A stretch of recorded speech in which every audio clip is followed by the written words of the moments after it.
I had to sit there. I was waiting.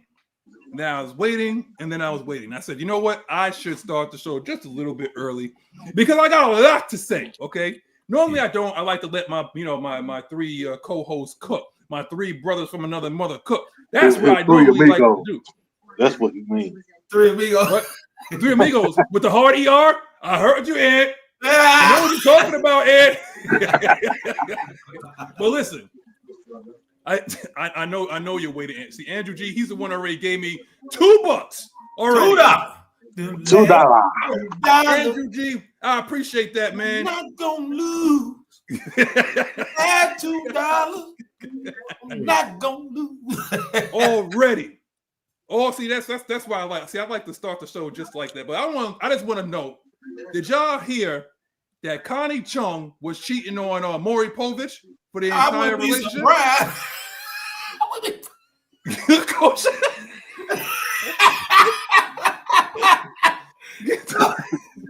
Now, hold on, Coach. Wait a minute. Wait a minute.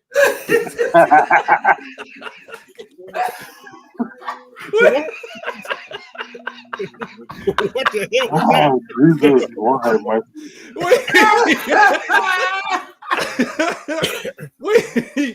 Jesus, wait, and I'm trying. Hold on. I'm trying to. Where'd that come from? What the? You found out, Maury. All the way from left field, Coach. That's where they came from. You are not the father. You are not. You are not the father. David May. Oh, Jesus, Lord have mercy. Oh. Why is that so funny though? Why is... Okay. Any comments on what I just said? Over there after Exactly. Okay. So, now, did you hear about Connie Chung for that cheated on Marvin Povich all their life? Well, you do what, Coach? That's Mrs. Coach. There go Mrs. Coach. I didn't read it. Yeah, that's what they said. So, hey, so how you doing? Long time he said no, Coach. They said it on a podcast. They said it on a podcast together. He was like going in. Anyway, bye. Y'all. Bye. It's the truth. He said, he got to fulfill something in her for her to want to stay. Oh. Jesus. Well, there you have it. You heard it here first. You got wrong person to ask. That's Boom goes the dynamite. Apparently, they was on a podcast together, and Maury was saying like, yeah, that you was sleeping with like music artists and like everybody. She was going in with like everybody. Who she was sleeping with? Morris Day? No, actually, I think he was saying like he mentioned a band. I think it was either the Eagles or the Eagles. Damn, they took Scott at the Hotel California.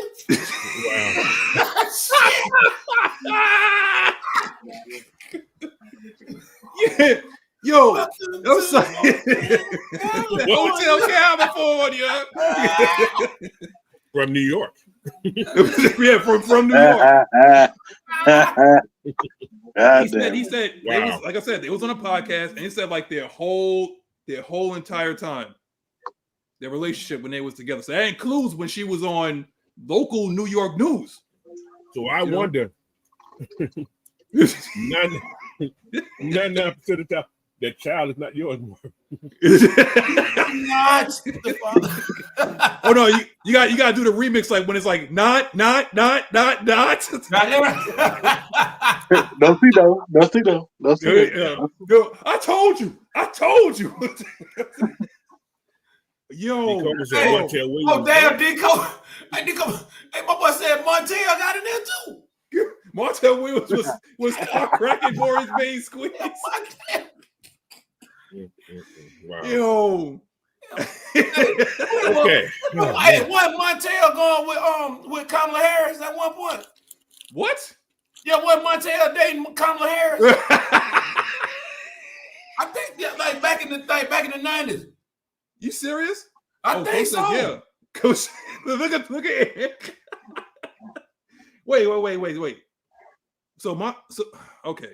See, Cat Williams told us this all was happening. Okay. Yeah, I know. This all confirming everything that he On said. Club Shay. Yo, like he was saying that basically everybody's getting recycled. Basically. On Club Shay. Wow. Okay. I think. Okay. That's number one. Yeah, you looked it up? Montel did get Kamala Harris at one point. It's true. Really? Yeah. Before she got it's true. Before she got into politics. Y'all looking at stuff up 20 years ago. Yeah. Yeah. It was in the wait, 2000s. Yeah. Wait. Okay, so let's do the timeline. Let's play time police right now. How long has she been with her It was husband? way before she got married. You Yeah, it sure? was way before they got married. Yeah. Are you sure, Ant? She was a lawyer. It says 2001. That's when they dated. Who? I see what you're trying to do. No, listen. Oh, wait, hold on, because I don't want no drones coming to my house. Okay, so let me shut. I don't want no drones coming to my house, bro. Oh, speaking of drones, you remember? Okay, so it was a girl that went to the beach in Pensacola. I think it was last week. Mm-hmm. So it was the one guy. He was like a drone fisherman that was on the beach, and the girl was out there swimming, and she got caught up in a rip current. Oh, so what he did was he got his drone and put a flotation device on the drone, flew the drone out in the water to where the girl was at. She grabbed the flotation device. That's when I think the Coast Guard or whoever, the lifeguard, they came and saved her from that shit. Wait, how big was this drone? It had been big enough, Paul. That's what I'm about to say. That's what she said. But Coach, do you have a drone? Do I have a drone? Yeah. You don't want. That's all right, Coach. You ain't gotta say nothing.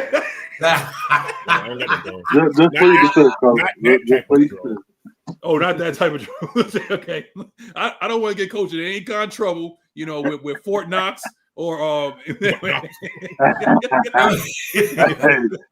plead the fifth. That's right. Like I don't want Coach getting any kind. 1, 2, 3, 4, 5th. Wait. Hold on. Let me ask y'all a question. Fort Knox is an actual place, right? Yeah, it's in Tennessee. Right, and that's where they hold the gold, right? Supposedly. Okay. I'm just asking. I'm just asking. Like Elon, he knows. I know, right? Now Elon on drugs. Elon on drugs. You know that? Oh yeah. Did you see that? You see that video? He was like, I want to go to space. Won't go away. See, Christina Aguilera. All right. Now that's the first on the docket. See, I was talking about stuff. Okay, so the second one, it's not football related, but I want to say, go New York, go New York, go New York. Okay. So you the Ninja Turtles They now. know you live at. Well, they do. They actually. That's that train, man. That's that train. No, but the reason why I'm doing this because my boy sends me a text this morning and says basically alluding to the fact that the NBA, congrats NBA, kind of sarcastic wise, like almost as if like, okay, it's better for the NBA to have the Knicks in the finals, financially fine, okay, I guess part of it, but to sit there and say like it's for 6 games it's been completely the refs' fault. Why you guys are not there? I can't buy that. No. For 6 games? No. And okay, play defense on Harrisburg. You probably can win the game. I'm just saying. How about that? Well, they did spend 5. They spent 1, 2, 3, 4, 5 first round picks. 5 for Mikal Bridges. 5, not for Giannis. Not for Giannis. Now, hold on. I got a New question for York Knicks. you. Hey, I got a serious question for you. Do you think the Knicks have been better with what's the dude they traded? Who, Julius Towns? Randle? Yeah, I think they played better with Randle this year than they would have with Towns. Well, they traded Randle and DiVincenzo, the white boy. He ain't playing. But anyway, he didn't matter. Hey, I heard Boston left Kristaps Porzingis in New York. Maybe they could have picked him up. No, listen. I'm gonna tell y'all right now.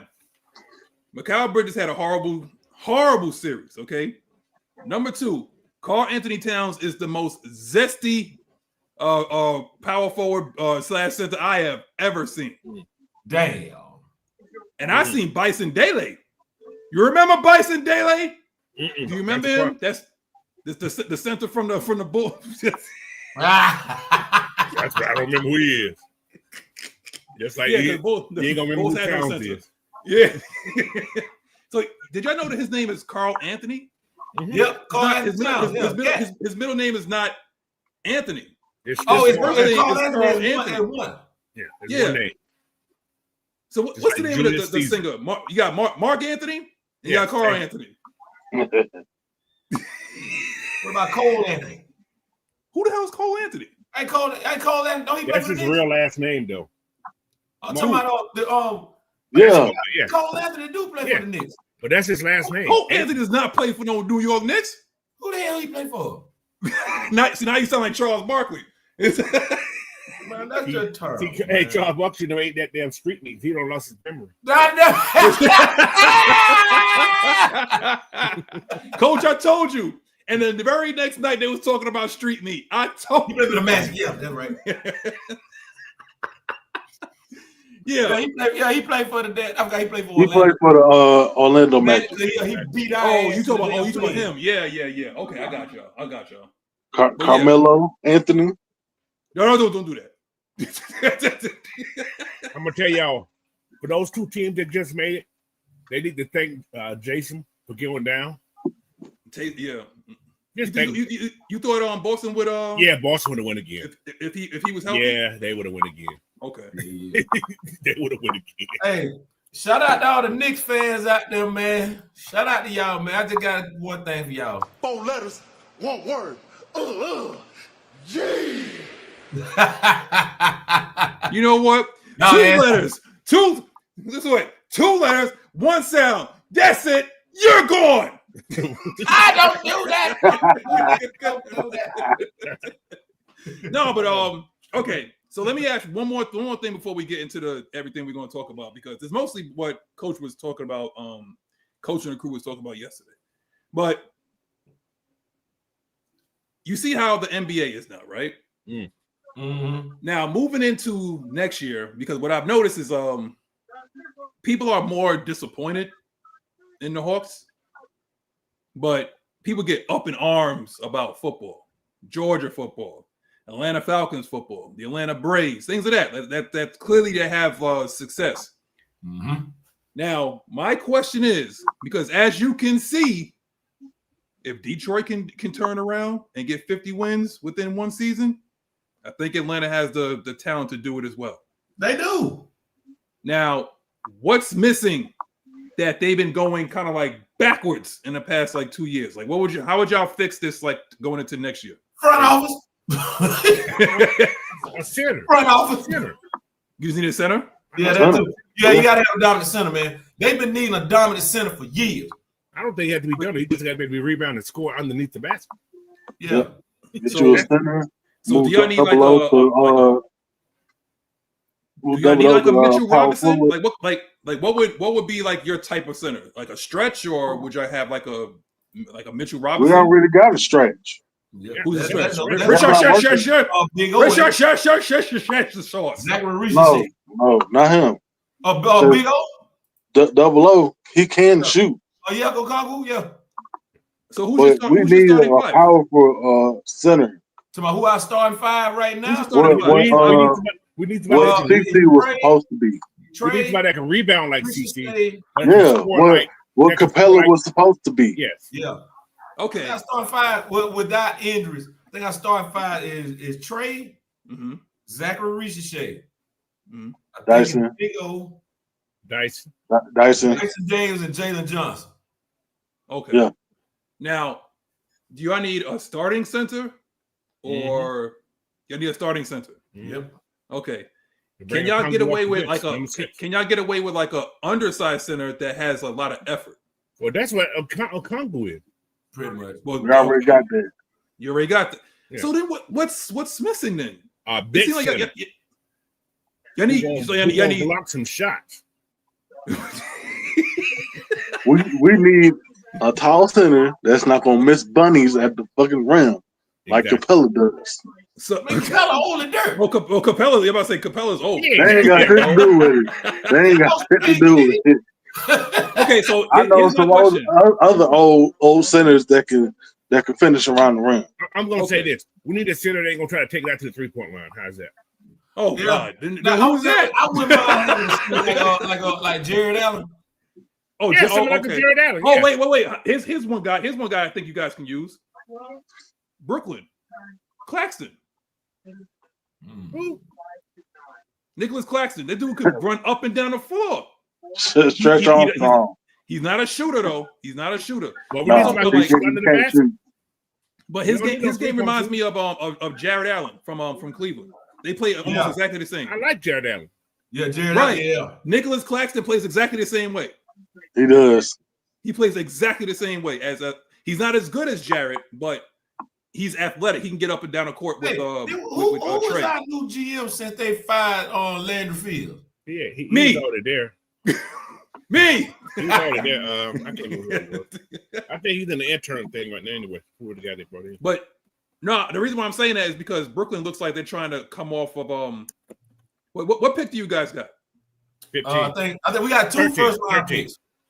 You got 13 and 20 something, I think. 13 and 12. Okay, because Brooklyn is looking to move up, and they're willing to package Cam. What's his name? Cam Johnson. Yes, that light skinned kid. I read that. They're trying to trade like him and Claxton to move up in the draft. So would y'all want to take like a wing like Cam? Would y'all want a wing like him just to have extra scoring? We got a lot of wings though. You got a lot of okay. We got a lot of wings on this team. Too many, I think.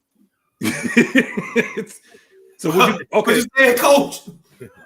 Shit, I think the whole team's a win. Guys that you can get. That's what I'm saying. I think there's some guys that you can get. They're not going to be big names because the only people I think that's going to be available is probably Brook Lopez, and he moves like a glacier. He's not like glacier off of killer instinct. Yes. But one thing he does rebound. He does score into the basket. He does, but he slow. Does rebound and score into the basket. But I don't want him. He's gonna slow your offense down though. That's the thing. He's gonna slow it down. You had to slow everything. He ain't no spring chicken either. He's not. He's up there. I think at this point you might as well just go into the draft and probably like you draft your next big because I don't see anybody in the NBA now that's worth trading for. You know, I think you guys should build like the way you've been building so far, like the way OKC has been doing it. You know, I just thought about something. Hey, did anybody hear what Jeff Teague said on his podcast? About what? He said the Atlanta Hawks 10 years ago would have destroyed that Knicks team. What? 10 years ago? That was that 2015 team when they went to the conference final. Who's on that team? Teague, Horford, DeMar Carroll, Kyle Korver. Yeah. What? And Millsap. Yeah, Paul Millsap. Yeah, they would have destroyed this team. We won 60 games. And they would have beat that Knicks team. He said they would have destroyed that team. Would have destroyed the Knicks team. And Joe Johnson. Oh yeah, ISO. But how old was ISO at that point? How old was ISO at that point? ISO out of the league. Yes. because that counts. Because that counts. Like how old was ISO at that point? Yeah, ISO. He was icy hot by then. Hey, but I'm gonna be honest with y'all though. Out of all the Hawks teams, I like the one Hawks team I really did like. Mm-hmm.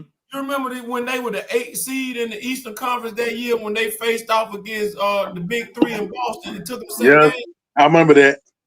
Yeah. Who's on that team? Jeff Teague was on that. Him and Horford. Was it Josh Smith on that team too? Yeah, Josh Smith. Josh Smith. ISO Yes. Joe. What 2000? What 2008? what was it?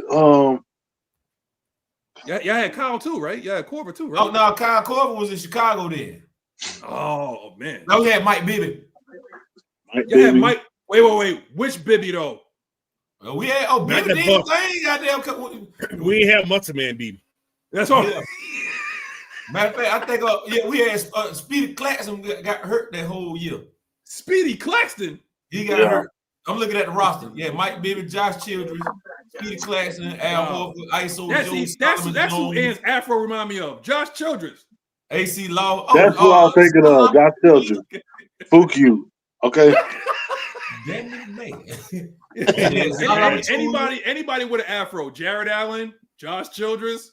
Hey man, Josh Childress had that Afro man. Afro from Ready to Rumble. Boy, that Afro was perfect. My boy Afro, look, you know that damn that building in Dallas that got the little dome at the top of it? That was Hey, you know what? Hold on. Y'all remember NBA Street, the second one? Yes, yeah.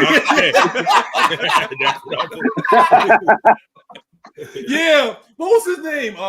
Oh yeah, Marvin Williams on that team. Marvin Williams. I was just looking at him. Marvin. Yeah. Marvin was on that team too. Yeah, Marvin Williams, Josh Smith, Celine Stoudemire. He got better after he left Atlanta for some strange reason. He did. Zaza Pachulia, AC Law, Solomon Jones, ISO Joe, Al Horford, you said Zaza for cheap shot. And Mike Bibby. That man single-handedly ruined my last Spurs run, my last San Antonio Spurs run by sticking his foot out and taking out Kawhi Leonard. Thank you, Zaza. Matter of fact, I think that wasn't that Al Horford rookie year. What year was that? 2007, 2008. Sounds about right. Yeah, about right. Yeah, Marvin Williams. Got you. Who? He was better when he left Atlanta. Yeah.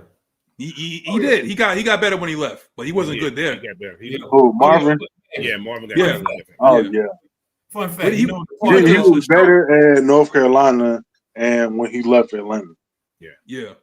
So, hey, Maggie, he strip clubs down here for him. He didn't know how to control himself. Just like Lemon Pepper Lou.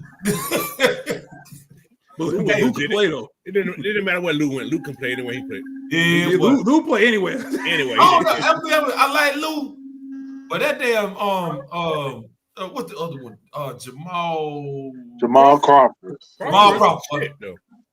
Yep. Oh, Jamal Crawford. That's Mr. 4 points. I saw Jamal played high school championship game in high school. Oh, hey, Meg. So check this out. Fun fact. You know the part of DR I'm going to, right? Oh Lord, Punta Cana. You know that's Al Horford's hometown. I'm going to Punta. He's going to Santo. Puerto Plata. Where you going to Santo Domingo? No, I'm going to Puerto Plata. Puerto Plata, okay. That's another. That's Al Horford's hometown. That's the one that's close to Haiti. Oh yeah, hey man, listen, you be careful walking along them borders, man. Hey, look, cross over into Haiti. We ain't gonna be that. We're not that close to the border, man. Don't cross over to Port-au-Prince, okay? I ain't trying to go. Hey, look, I ain't trying to go over there, boy. Too much corruption and violence, boy. No, don't talk about no corruption, because you are corrupt yourself, Nyght Ryder. I know you're gonna go over there. You're gonna have some babies over there. You gonna have some Haiti. You gonna have some Haitian babies. You know what you gonna name them? You gonna name them Tucson. All your babies named Tucson. I would rather walk down the damn shit. They gonna call him J State Nyght.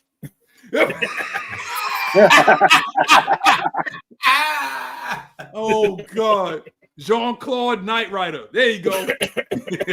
Bullshit, I know karate too.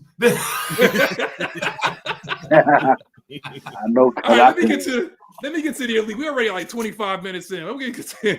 And of course, Jeff Gordon of the comment section. We got Andrew G that had enough time to give me $2. He went to his bank and gave me $2. $2. We got Deshaun with the silver, and of course the sauce coming with the bronze. We got King Trey Way. We got Philip Crawford. We got, oh my God, this thing is like messing up now. Okay, we got Prove It.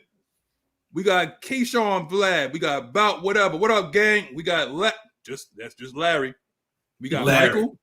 We got Michael. We got Prince. We got Cher. We got Julio. We got Larry. What's up, Larry? And my name is Larry. We got. He said he got about. We got about whatever. We got Jerome 6'9" already coming with the negativity. What's up, AFN gang? Bird brains. Come on, you gotta do better than that, Jerome. I said Jerome in the house. Look at D. Coleman said started 1 minute of Connie Chung is a hussy. I just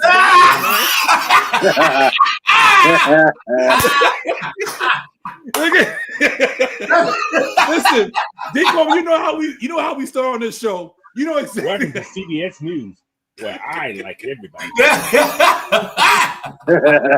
The eye in the sky. The eye in the sky. Wait a minute. Did any of y'all used to watch CBS News? Or Yeah, you used to back in the day. Walter Cronkite, bro. Yeah. Whoa. CBS? Yeah, Cronkite was on CBS. How you know about Walter Cronkite, Nyght Ryder? Because I watched enough YouTube videos to know he was the one that announced that. He said YouTube? Yeah. He was the one. Cronkite was the one that announced that JFK got assassinated. Yes. He the one that said he was dead. Yeah, that too. But He's the one that confirmed it. He didn't break it. Yeah, he didn't break it. Yeah. When I was growing up, I know Connie Chung was on CBS. ABC had Peter Jennings. Yes. Right? I remember Peter Jennings. Yeah. And who? Who? Peter Jennings. No. Who's after that? Oh, at NBC, Tom Brokaw, man. Okay. Dan Ravitch. That's another one. Who said go? Dan Ravitch. Yeah, Dan Ravitch. Yeah. Oh, and another thing. We even talk about this. You going to talk about guys that look inside the NBA is done, man. Oh yeah, that was the last episode last night. That was the last episode On TBS. On TBS, yeah. They're gonna go to Amazon. They're moving to ESPN. Yeah. That's what it is. Those four are staying together. They go on to ESPN, which means it's gonna suck now. Hey, look at Deco. Deco said he a Monica Kaufman, John Pruitt type of guy. Hey, shout out to Monica Kaufman, man, for real. Oh yeah. That's what. Well, look at you. Look at you. That's the reason why you watching the news, not to stay informed. Man, Monica Kaufman, old school, man. Come on, man. Old school. Y'all, right. You like them old, Nyght Ryder? You like them old? Who's the best weatherman in Atlanta? The best weatherman? Yeah, who's that? Al Roker. No.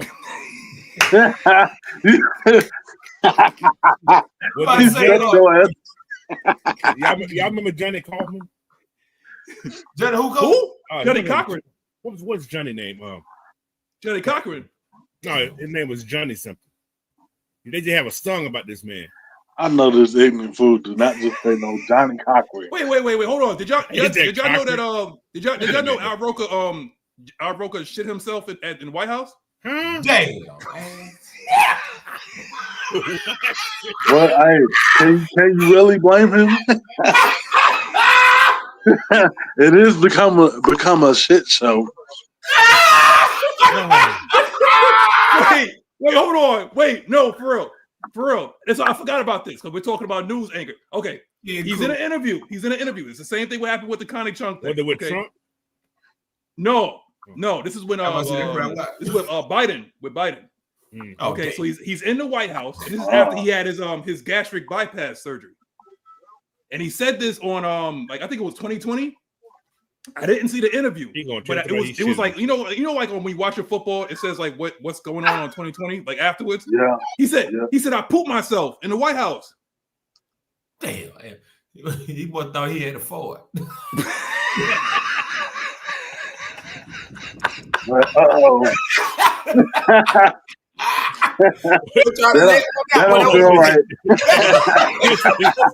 He said it's gonna be sunny in California, but in DC, I think there's a thunderstorm coming. He says there's a mudslide in California. Oh my Lord! What is? I'm trying to think who was Katie, not Katie Couric. Who was on the Today Show before Katie Couric? That was on the Today Show. Jane Pauley, yeah. Yeah. and Brian Gumble, man. Oh, Brian Brian Yeah. Gumble. Gumble, Wait, Brian that's not the Gumble one made he's dead, right? made it possible for a lot of these black people to be on these news shows. Yeah, he did. Like Oh, Brian Gumbel's the rest one in that is peace, dead, Greg right? Gumbel, man. Rest in That's peace, Greg's.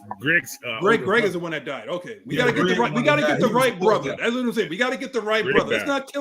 Let's not kill off anybody. You know. Oh, no, I already said Greg Gumbel. I knew Greg was gone, but we know Brian still there. Brian Gumbel was Because Greg did the NCAA He tournament. did the sport. He was a yeah, sports he guy. did a lot Yeah, of that shit. He did NFL, everything. Well, what's Yeah. did NFL for a while too. Brian Gumble did that too. Brian did, but he did like it was like the one on HBO, right? The Yeah, inside the NFL or something like that. Yeah, he yeah, did. yeah. Yeah. Oh, yeah. Okay. Oh, how the hell we forget about your boy? I forgot he was an NFL commentator. He was a sideline reporter at one time. Who's that? OJ. You were talking about? That was NBC. You're gone. We talk about OJ. First we talk about Johnny Cochran. Now we talk about OJ. Anyway, about whatever. Yeah, you don't remember when OJ was on? Yeah, He everybody- was a sideline reporter for NBC. Remember that? Listen, I remember. Before he had that knife I in his remember hand. the Houston Rockets against the New York Knicks, Oh, wow, 1994 and in the finals, and then it went to breaking news of a white Bronco, And a you know what the fast-moving white crazy thing Bronco. is, man? That Hey, shit- Don't forget the gloves. It didn't I fit. had just turned 9 years old. Huh? I was sitting Talk in that about some damn damn room with my gloves. auntie, watching the game, and next thing you know, that shit went to a split screen. We see OJ hauling ass. He wasn't going. That man was going 5 miles an hour. He was going on 5 miles an He wasn't going fast. Coach, wait, He was Coach. going fast.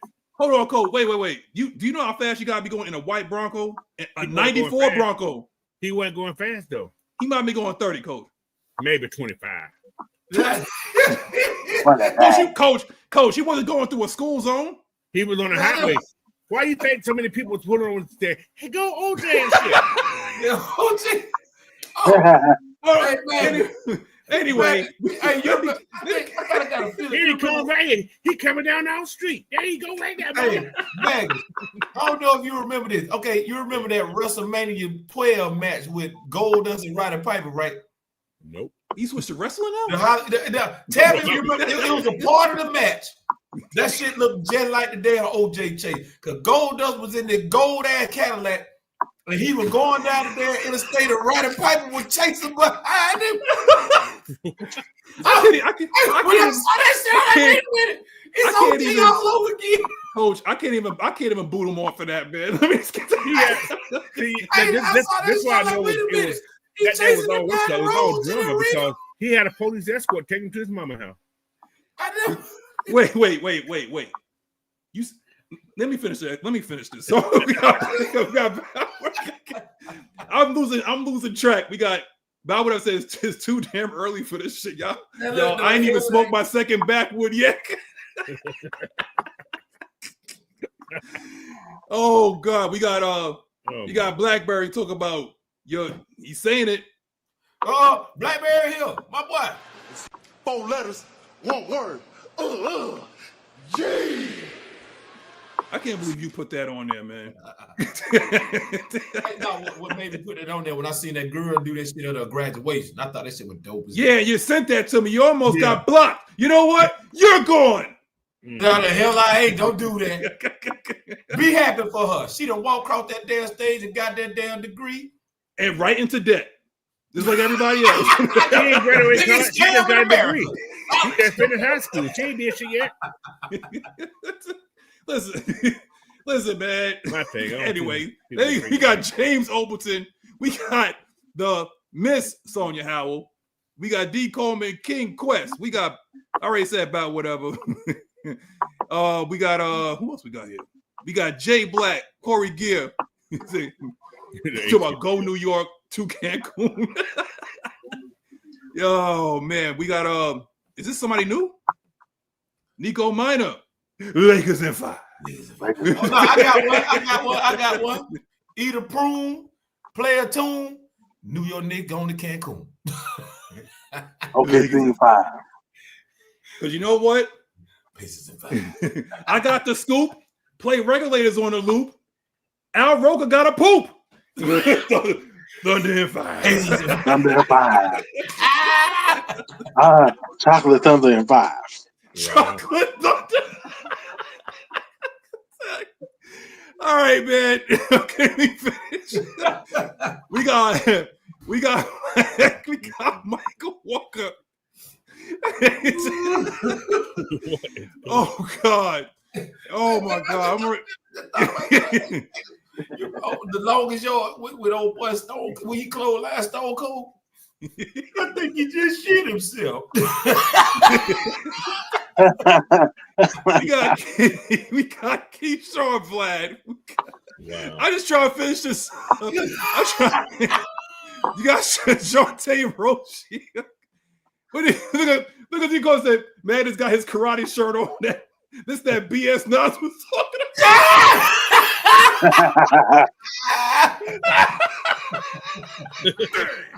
Wow. What the God damn. Yo, yo, what? Oh my God. Wait, what's this? It said Nyght Ryder, aka Billy Blanks. Hey, look, I ain't bald headed now. Damn. Hey, Billy Blanks made a lot of money now. He said, with that Tybo? That Tybo. Hey, my live stream. He just hit me with this shit right here. Reggie Miller, my God. Reggie Wayne. Pacers and 5. He said, wait. Oh, this for you. This for you, Coach. He said, how y'all remember all these damn names? All I remember is Monica Kaufman. Because we wasn't on cocaine, Blackberry. Don't do that. That's how we remember. I know how you spent your 80s, Blackberry. I know that. Now, Monica Kaufman was in the 90s. Well, no, Monica Kaufman been there since the 70s? Yeah, 70s. Early 70s. She had retired in like the early 2000s. So how you remember Monica Kaufman, not anybody else? Because she's the only black lady on the West Coast ever. Let me tell you something, man. If you spend that much time at Studio 54, you spend that much time with Rick James at Studio 54, it's going to be scene missing in your life. It's just going to be scene missing. Hey, you don't remember. Hey, I'm gonna tell you who one of my favorite news personalities in Atlanta. Who's that? That damn Fred Blankenship. Who? Oh Fred yeah, Blankenship. without a doubt. I like Fred, man. And that's OJ ex-wife daddy. No, that was no. You know what? You know what I'm thinking about? I'm thinking about Fred Goldberg. Okay. God damn, Cole. God damn. He said, wait. You talk about what was his Ron Goldman's daddy? Right, that's it. Yeah. I'm like Fred. Wait, hold on. Let me read this real quick. But I got a question for y'all. It said, God is good. He made the birds, flowers, Magic City after dark, and how do you put that all in there? And the trees and $750.99 to send magnets back overseas. Amen. And amen. He said the birds, flowers, Magic City after dark, and the trees. Basically $751 to send my ass back overseas to Phuket. Yeah. Phuket. But hey, Max, let me tell you about Fred Blankenship though. Him and the guy that did the traffic reports in Atlanta, Mark Aram. Whenever like it was a rapper's birthday or something like that, they'll do the traffic report and they actually rapping the lyrics to that rapper song doing the traffic report. Okay. They do like man, look, they did who that was? They did Fife Dog with Fife right after Fife Dog. Yeah. Man, that shit was everything. They did Fife, they did Biggie, they did Rakim. Wait, hold on. Let me ask you a question. Now, you for you, the question is going to be music. So that's the second part, okay? So the first part to this is during the OJ trial, when that verdict came down, did this put a strain in any of y'all friendships that people thought that he did it? No. Do y'all think that he did it? Yeah, we knew he did it. I believe in this. He did that shit. Yeah, OJ did it. What I do remember where we was at when the verdict came down. When the verdict came down, I was at school and I seen the lunch lady came out of the damn cafeteria celebrating like hell. Wait. I know you ain't talking about no lunch lady because I know what you was eating Pizza from Domino's. Exactly. We didn't have pizza that day. We had that regular. Oh, you had that day, right? We had that regular school like Yeah, that day. That day. I do remember the lunch lady coming out of the damn cabinet and celebrating like hell. And we were crazy. We wonder like, what the hell going on? You got free tater tots that day. He not getting it. I'm like, oh shit. More tater tots. Come on now, and don't skip on the ketchup. They ain't giving them damn tater tot back there. We ain't get no tater tot till middle school. Whoa, you ain't no tater tots in not even Not in in primary elementary school? shit. They ain't giving no tater tot till middle school. And then on top of that, you know the little small ranch cups that they give you when you go to a wing spot. They gave you about 4 tater tots in that motherfucker. All right. That shit used to make me mad as hell. I'm like, man, you got some Okay. tater tot, they only give up 4 of them. Second part to this question is for music. Okay. Now, I'm from, obviously y'all know I'm from New York, but Biggie's not my GOAT though. Yeah. I actually don't. I actually like Tupac during that whole time. Yeah. I was a big Tupac fan. I used to get into it with people over this Okay. because I cannot sit there and say that when somebody says that, girl, you look so fine, I'll suck your daddy's, you know what? Wait, what? Biggie said that. Wait now. Yes. I paused that, Ocho. Okay, exactly. Hold on. But wait, there's more. I'm gonna tell you right now. And there's a second part to this, coach. Biggie also said that he said, I would rather fuck RuPaul than them ugly bitches from Yeah, I heard that shit too. Now you're looking at the Diddy trial, right? Sound like baby order me. It makes sense. Yeah. I paused that, Ocho.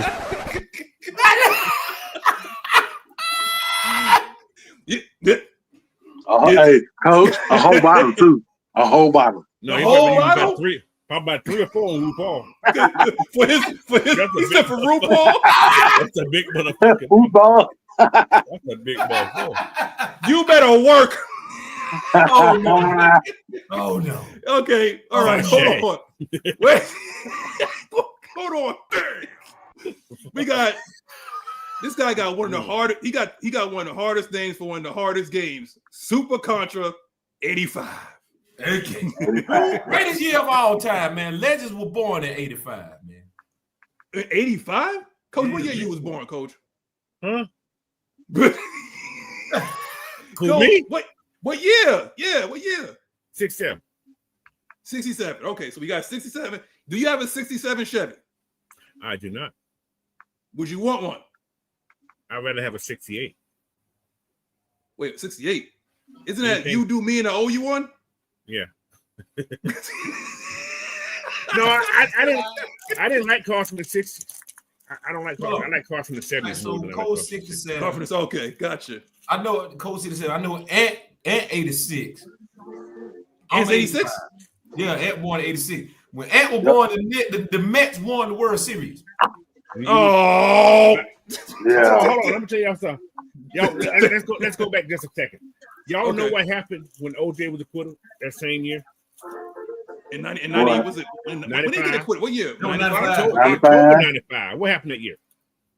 In 95? Oh yeah, the Brady won the World Series. Brady's won the World Series. Yeah. That was the first World Series we got in That Atlanta. World Series That gave. Hey, watch this. was Y'all, that World Series gave because OJ won. You know, black people was happy. So I'm just saying. Okay. Anyway, we got Tony Hawk. We got ATL. We got ATL. Leo. Wait, hold on. Wait a second. Blackberry said my white friend Jeff across the street when I was a kid told me my uncle was OJ. He's a killer. I told him damn straight. Now fuck with. Oh. Damn. Ooh. Across enemy lines. What you talking about, my uncle? He a snake Yeah, you. fuck around and find out. I'm gonna see if I can guess. Blackberry. Shit, Blackberry. Hold on. So, all right, Okay, let me the go taboo back got real quick. Let me go back real quick. So, Code 67 and 86. Magnus, you look like old 83 ass nigga. Nah, man, I ain't nothing odd up here, man. Even 82. Oh, you're 82? Okay, I'm close. 82. That's right. Yeah, oh yeah. Well, Mike, even. Yeah, just straight even, man. All me. Straight Yeah, even. you Thriller, baby. 50-50. You can name a historical event. You can name a historical anything from the year that you were born. What's one of the most significant things that you can think of? I made it. Me. I know you Thriller. Black people can vote.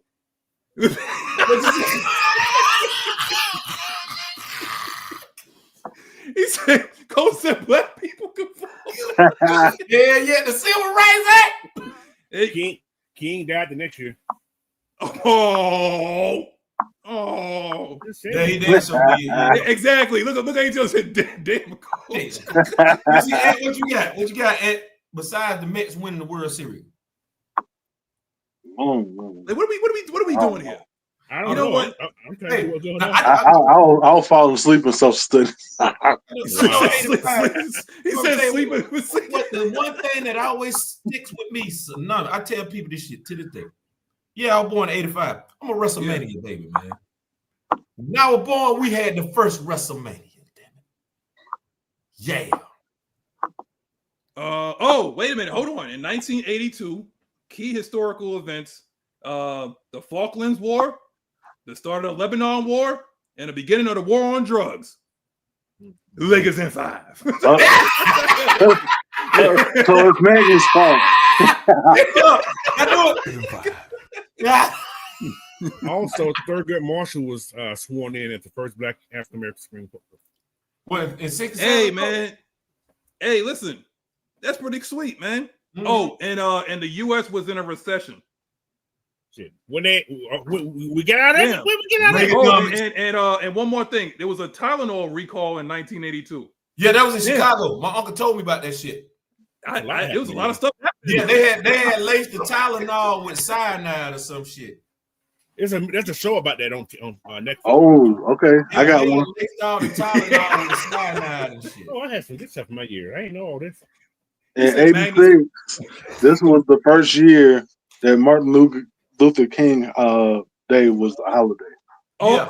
unless she was Arizona. You know, they don't celebrate that in Arizona. Yeah, who gives a damn? They won that Super Bowl, didn't they? They changed it right? when they won the year. Oh, the first Super Bowl was in 67. That's right. Sure as hell was. Muhammad Ali refused to go to service. Oh, yeah. That was it. That was it. Yep. You got one more, Coach. Oh, that's when it blew up? No, it was Apollo 1. They just had a fire. Oh, it just had a Wait. So how do you put the fire out? How do you put the fire out on a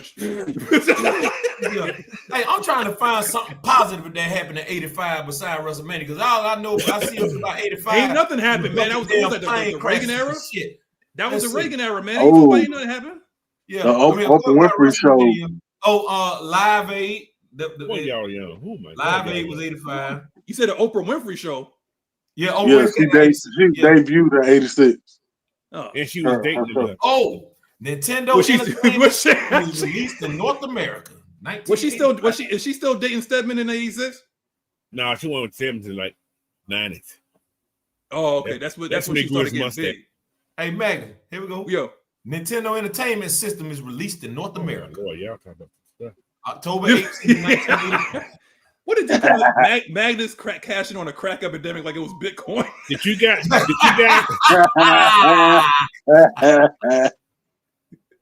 What you say, Coach? Did you? That's true. Did y'all play Atari? That is true. Wasn't that okay? Not the 85 season, but the Super Bowl of 85. Wasn't that Dan Marino's only Super Bowl appearance? Yeah. When they played at Stanford, that was them and the 49ers? That was it. Yeah. Mm-hmm. Yeah. What's up, Auntie? One time. Hey, the Miss Pamela Johnson that was on location with another Lady Bird on that. But hey, listen, I want to know, Miss PJ, did the bus get you there and get you back without any trouble? That's all I want to know. One thing, they made it to Buc-ee's. Sure did. Oh, Lord. But I went we got 1977. Ricky Smith, 1977, right here, man. All right. Terry Lloyd says 77. That's the Star Wars, baby. Yeah. Now, see, you could at that time you couldn't say exactly because that was like a big thing. when Darth Vader said, "I'm like, I'm your father." He told Luke That was Skywalker, "I'm 83 your." right there. That was I know, but that was huge. So you couldn't say, Yeah. don't say nothing. That was huge. Yeah. If you said that, you ruined the whole freaking movie. That's it. All right. Let's get in. Let's get. Oldest died also. Who? Oldest Redden died in the plane crash. Damn, Oh, Joe. man. Yeah. Wait. Morgan Freeman's 88? I thought he was older than that. Yeah, Morgan Freeman up there. Hey, Man, he's don't a talk about God Gemini. like that. Yes, sir. About whatever. Represent. Talk about TV God like that. No. Hold on, Coach. You don't tell me that you thought Joe Clark was older than 88. We know the real Joe Clark did. He old. No, Joe Clark did. We know Joe Clark dead. We know that. But I'm saying, but did y'all think that Morgan Freeman was only 88? I thought he was older than that. Y'all remember? Did y'all remember Morgan Freeman on Electric Company? He was on the Electric Company for real? Yeah, he was Easy Reader. I remember the Electric Company, but I didn't know that he was on him. Damn, yeah. He's Easy Reader. He'd be real smart, had on a black blue jean jacket. Just be Yeah. Oh shit. Oh, hey, I'm gonna tell y'all somebody else too. Another actor, even though he in the gym now, I still fuck with him. Y'all remember when Lawrence Fishburne was on Pee Wee Herman? Wait. Pee-wee's not in jail. No, I said y'all remember when Lawrence Fishburne was on Pee Wee Playhouse? Yeah, I remember that. Cowboy Curtis. Now hold on. Now this is before Pee Wee got caught. Curtis. Yeah, before Pee Wee got damn theater. Now we found out that's what the media said. They say he wasn't. He was in a adult theater when it happened. Right. So he wasn't yanking himself? They say he just had his hand in his pants. They didn't see no. Damn. Say pocket. He was playing pocket pool, coach. But no, hold on. He said I had to scratch. But the point is, he was in an adult theater where it was allowed. You see what I'm saying? Wait, what? It was allowed? It was in one of those little dirty places, the dirty video place. Oh yeah, yeah. Return to Jedi. You know what? Let me just recall this real quick. Let TV play to his playhouse. Hey, and that's the word for the day. Playhouse.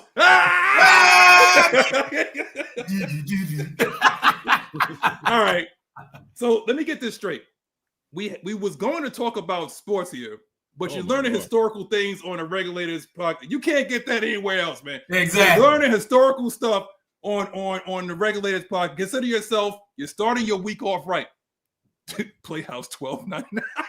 Hey, how many people born in 84 in the chat, man? Y'all know 84 got Purple Rain, man. Don't start with it. Y'all Anyway, got Purple Rain. So he said 1983 is Return of Jedi. Obviously, the best album ever. Michael Jackson's. Yes. Is it? From start to finish. Yeah. Don't do that, Coach. Hold on. I bet Coach finna say off the wall. No. However, Coach gonna piss me off. Hold on. I'm gonna say something. I had this in my mind one time, just like last week, talking about this albums. Purple Rain better than Thriller. Compare it. They're pretty close. Oh. Think about it. Okay. I can listen to Thriller start to finish and no skip. I can too. Same thing with Purple Rain. Oh. I think it depends on you. It depends on you. Exactly. Yeah, I like both. I like both. Yeah. Oh, damn. That's pretty damn close. There's no wrong answer. There's no wrong answer. Because you can make an argument for either one. Yeah. One you can make it rain purple, the other one you can do the moonwalk. What the hell? So one could walk backwards, the other one could make it rain. Make it rain. Sound like Magic City to me.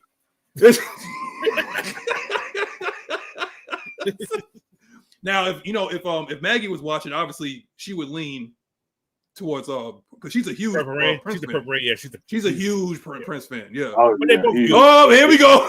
there it is. See what y'all done did. See? Y'all done spoke it up. They're close though. They're close. I like His name and he appears. But they are close. They're very close. They're very close. Yeah, look. Like I said, there's no wrong answer. Okay, just like this, just like what Ricky Smith said. Was that defense statistically is the best defense of all time? But because of the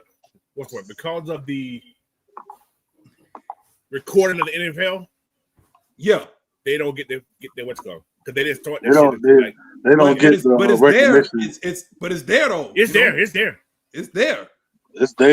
Yeah. 9.5 points a game or something like that. Like 9 but and change. we don't get the recognition for it. Yeah. Oh, because it's a win. Oh, about the Grizz Blitz? Yeah. The reason why they don't get the recognition for it because their record was sorry as shit. If they're recording, they weren't recording this stuff there. It wasn't recorded. And we didn't. I don't think we made the playoffs that year. I don't think. No, they didn't. No. But you couldn't score in their ass. We couldn't score either though. I know, right?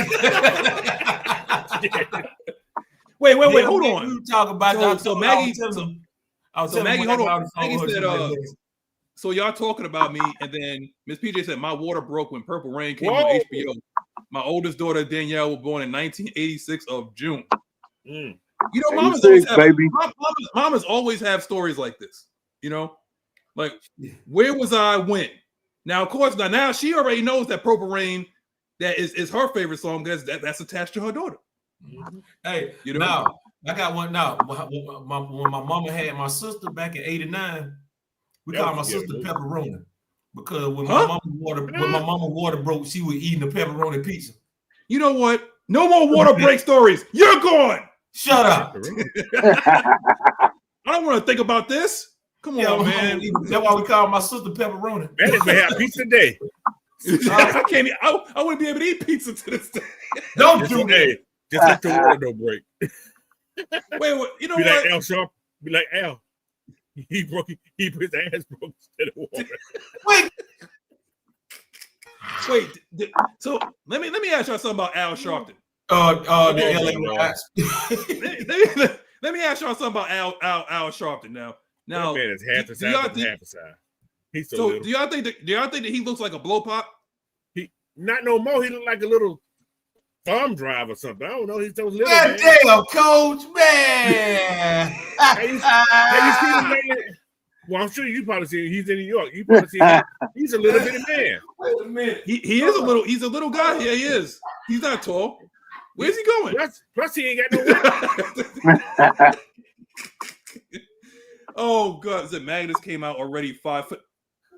Wow. You know what? I would kick her off. I can't get to... Coach, you say he look like one of these right here? You say he like a battery? No, a thumb drive. A thumb drive. That's what he does, man.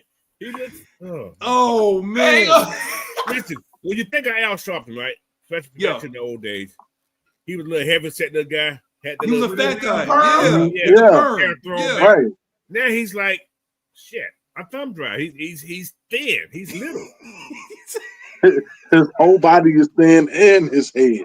Now his head's still big as hell, but his body thin. He got big head move. He look like a blow pot. He said, Coach. He said he looks like a bookmark. He's that. He's little, man. And with that NBA Jam big head move. Oh yeah, big head. All right, let's get to. All right, Coach. All right, Coach. Wait a minute. So you was talking yesterday about you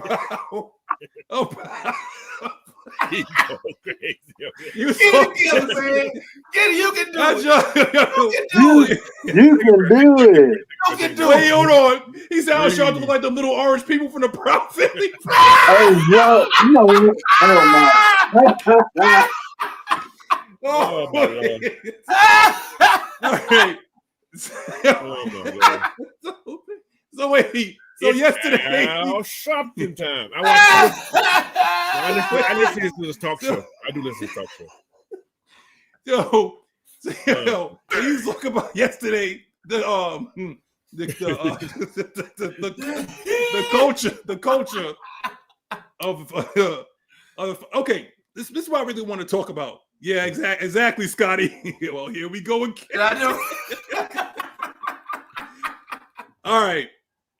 So I was listening to the Falcons podcast with Taryn Walk and oh God, I forgot her name. Tori McElhaney. Yes, Terry McElhaney. Yeah. And they were talking about like the expectations for these rookies. I'm not even talking about just the pass rushers. I just want to talk about realistically so that we don't lose our flipping minds, because we're going to go from expectations to culture. Okay? Because I think they're linked, personally speaking. So there's some outliers, because last year I think the only rookie that really showed out was Chop Robinson, coach's favorite. He had 6 sacks in his rookie season. No. Chop had 6 sacks in his rookie season. Last year wasn't his rookie year. Last year wasn't his rookie year, right? Yes, I think it was. It was. Okay, and Will Anderson was the year before that. No, they were same year. The same year. Will came out the same year as Chop? Yeah, I think Will Anderson got defensive rookie of the year that year. Because Will had 7.5 Will's sacks. 2 years in. Will's 2 years in. Right. So I think Will came first. We're thinking about the kid that came from Alabama last year who didn't do nothing. Oh, Dallas Turner. Yeah, Dallas Turner. Well, Dallas couldn't see the field. That's what I'm saying. Because of Van Ginkel. He couldn't see the field. I mean, he was not that good. But if you sum up all those pass rushing stats, those sacks and stuff like that, guess what? They only average out to about maybe like 3 or 4. So my question is, what is your realistic expectations for James Pierce Jr. and Jalen Walker? Put your heart away from all this, Georgia fans. Looking at you, Ed. Say that again. Don't look at me. I'm not unrealistic. Oh, no. Don't you do that. Don't you do that. I don't shoot for the stars. I say 4 or 5 sacks. That sounds about right. Sounds reasonable.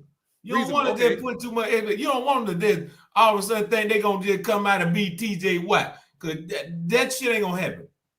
Right. Oh, Blackberry said he wants to come through for this conversation. Of course he does. Pull the truck over first. Anyway. Now this is, you said 4.5. Now that's between them or individually? Individually. I say each one of them. Each one of them. Okay. Yeah. What you looking at, Ant? I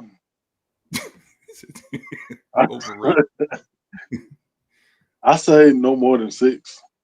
Ooh. So you feel like the way the coaches feel, that they can really get something out of these guys this year. They're talking like that too. You're right. I feel like that because it's not just them that we have to count on. We have other pieces that can be unleashed that can contribute to them and being unleashed. So I would say the ceiling is 6. Ceiling is 6? Ceiling is 6. So, and that's between Pierce and Jalen. We're not even talking about Floyd. Yeah, that's not including everybody else. No. Right. Mm-hmm. Okay. And lastly, I'm gonna get to Coach here. Now, Coach, you're saying what between like I said, this from the rookie pass rushers, and if you guys want to add Dorless into that, because he's going to be part of the pass rush plan too. You know, you could add that too. This is my that because of the 2 guys we got on the edge rushers, I can see a total of 14 among both of them. Reason being, you're not going to outrun Jalen to the edge. No. You're not going to outrun Pierce to the edge. No. So those sacks going to come like that because those guys trying to get outside. Those still consider sacks because he's behind the line of scrimmage. Right. So I can see a total of 14 among both of them. Between them or between them. Who's so each 14? No. Oh, so split. So 7-7 in that range. Those 2 gonna have a total of 14. Where it's gonna go? Okay. It could be 8-6. It could be. I got it. Yeah. Thanks, Ant. Appreciate that. Yeah. Yeah. So Michael agrees with you. He said facts, and we have so many pieces, can't focus on them, and they'll be afterthought. I'm gonna be right. I think the one that's gonna really break out on defense. I have a strange feeling about this.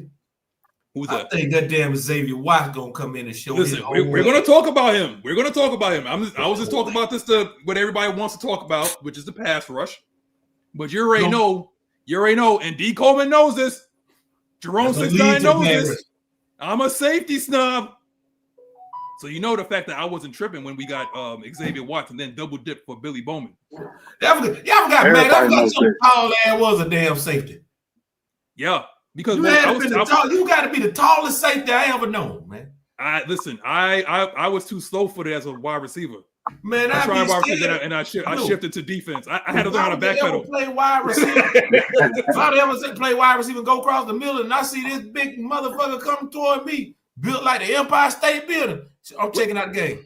So, you know what? You gonna be Anthony Richards on?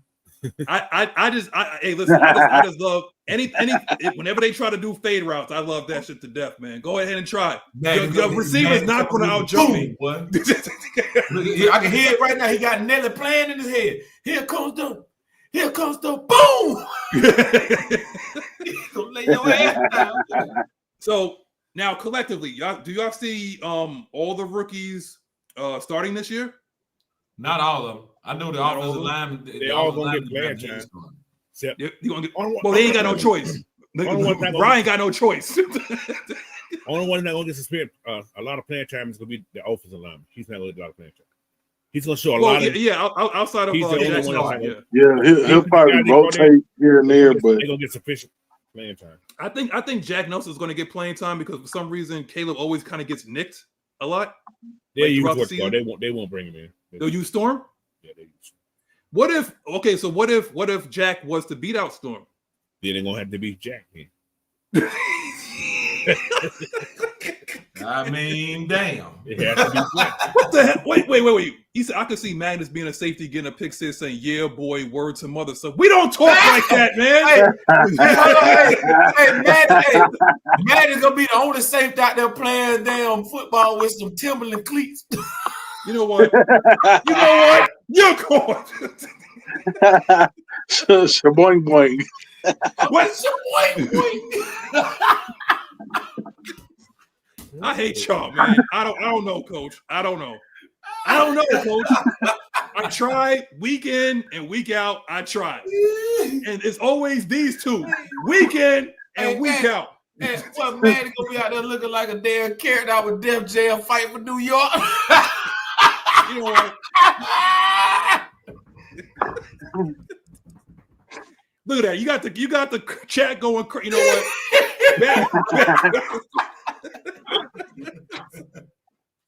Back to what I was saying. He said, it's the Harlem Shake. Coach. You see this? I think Madden could dance a little bit better. He might break out the cardboard. Oh, no. Don't say nobody from New York can dance good because we got that Diddy thing going on right now. Nobody from New York can dance. Nobody from New York can dance, okay? Y'all call it the slip and slide.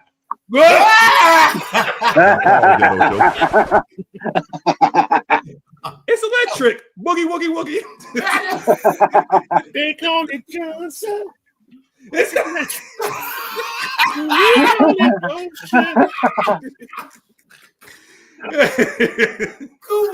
oh God, man! I'm straight up sweating right now. All right. What? You're gone. You're sweating, dog. I got that karate shirt that D. Kaufman was talking about. I'm wearing a damn hoodie. Listen, it's not. It is. Really? It was hot one day. And look, we going through it up here, Coach. Well, I can understand it. The Knicks just lost. It's cold up here, man. Hey, look, I ain't gonna hold you. I can believe it because I remember I went to Chicago 5 years ago and it was cold as hell. Man, it's a cold day in hell. Go Rutgers. Hey, don't do that. Go Rutgers. I would have said go Hofstra. Shit. Oh, I don't even think Hofstra got a team. I think do it. Well, I know they got basketball though, right? They got basketball. I think they got football team. Hey, you know that's where your head coach came from. Huh? What you say, Coach? Football team in Hofstra. That's where Raheem came from. That's where your head coach came from. I think they took it out because nobody was playing like that. Damn, I forgot about those. Hell no, I ain't getting them down return. Oh, James Pierce was wearing those. James Pierce. I'm gonna go on GOAT and get me a pair. You want to go on what? GOAT. You gonna pay them tariffs? Shit, might as well. I want them, David. I'm gonna get them. All right.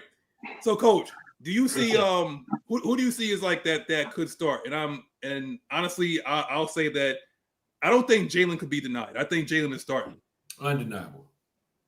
He can't be that kid cannot be like. I'm sorry again, all you guys in Georgia, all y'all Georgia fans. I'm sorry, we don't get Georgia games up here unless they get a national championship game. That kid is different.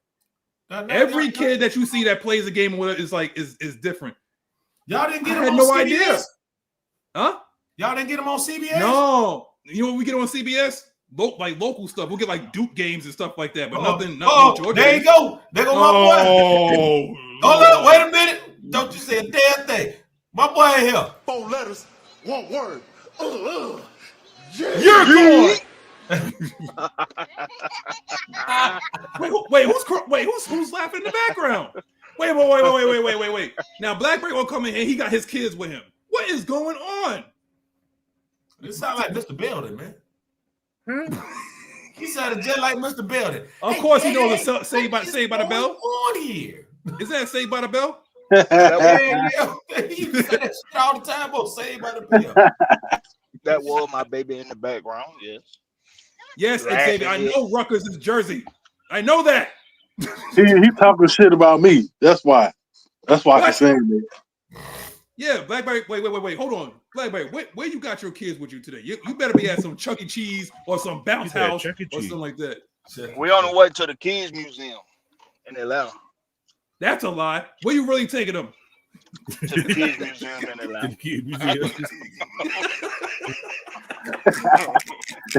And the lie determines the detective. That's a lie. Like, where you really taking them? Hey, my kids ain't part of no, what they call it, like the Little China. What they be doing in Little China?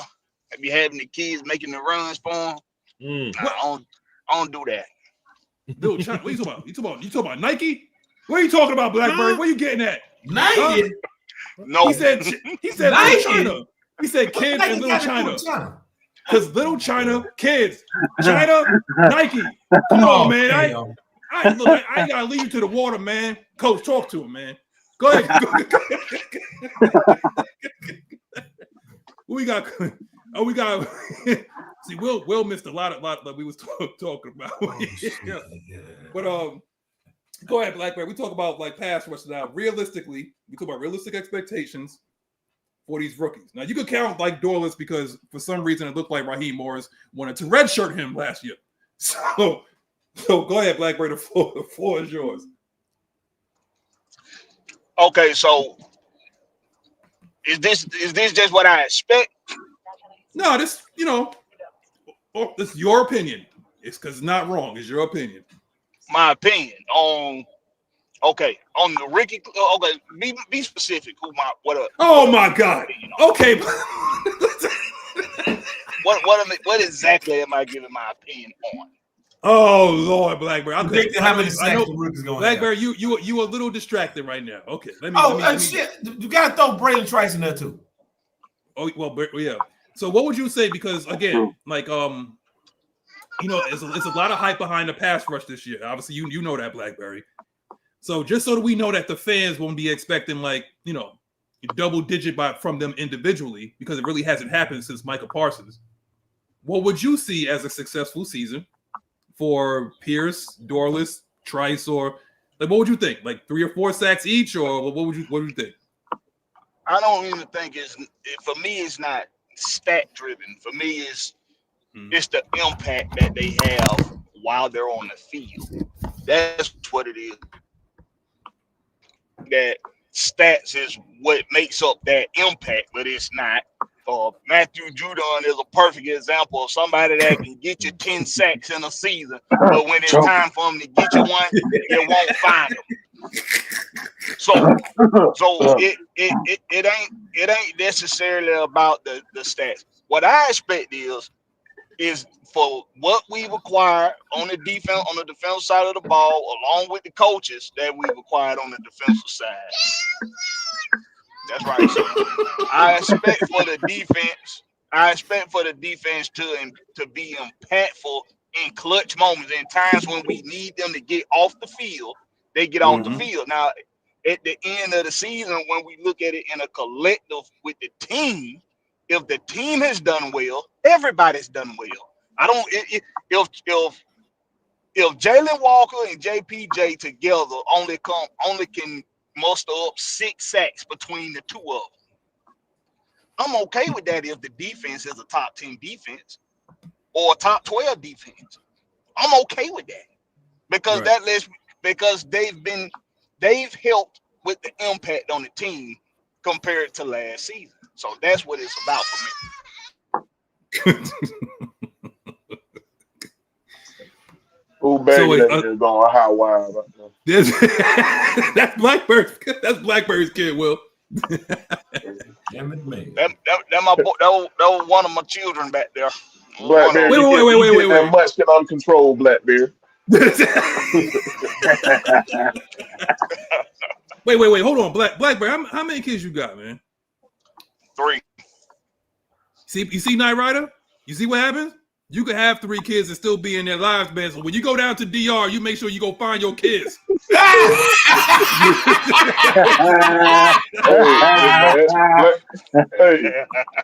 don't tell her how many he got down there. That's the thing. He got too many. He gonna need the phone book. You don't need the phone book trying to find all of it. You said he is the real nickname. Especially your big balls. Next time I see you, man, I'm gonna kick your dead square. Listen, but don't worry. Well, he got some help because he got a coach down there, and you're gonna have Maggie. Whoa! No, I'm saying like help find the kids, man. I ain't for any damn kids. My kids are grown. I ain't got no damn kids. Coach ain't helping find his kids. Coach don't even want grandkids. Shit, Coach don't even want grandkids. You know he ain't looking for nobody else kids out there. Wait, Coach, all you gotta do, you search in Punta Cana, okay? Nyght Ryder got where he's at. I'm in Puerto Plata. Right, you search in Puerto Plata, right? And y'all meet somewhere. I'm at all adult place. I ain't going with no kids there, so they ain't gonna look. He might be working there, Coach. He might be a waiter. He might be a waiter. He may be a waiter. That kid grown. Hey,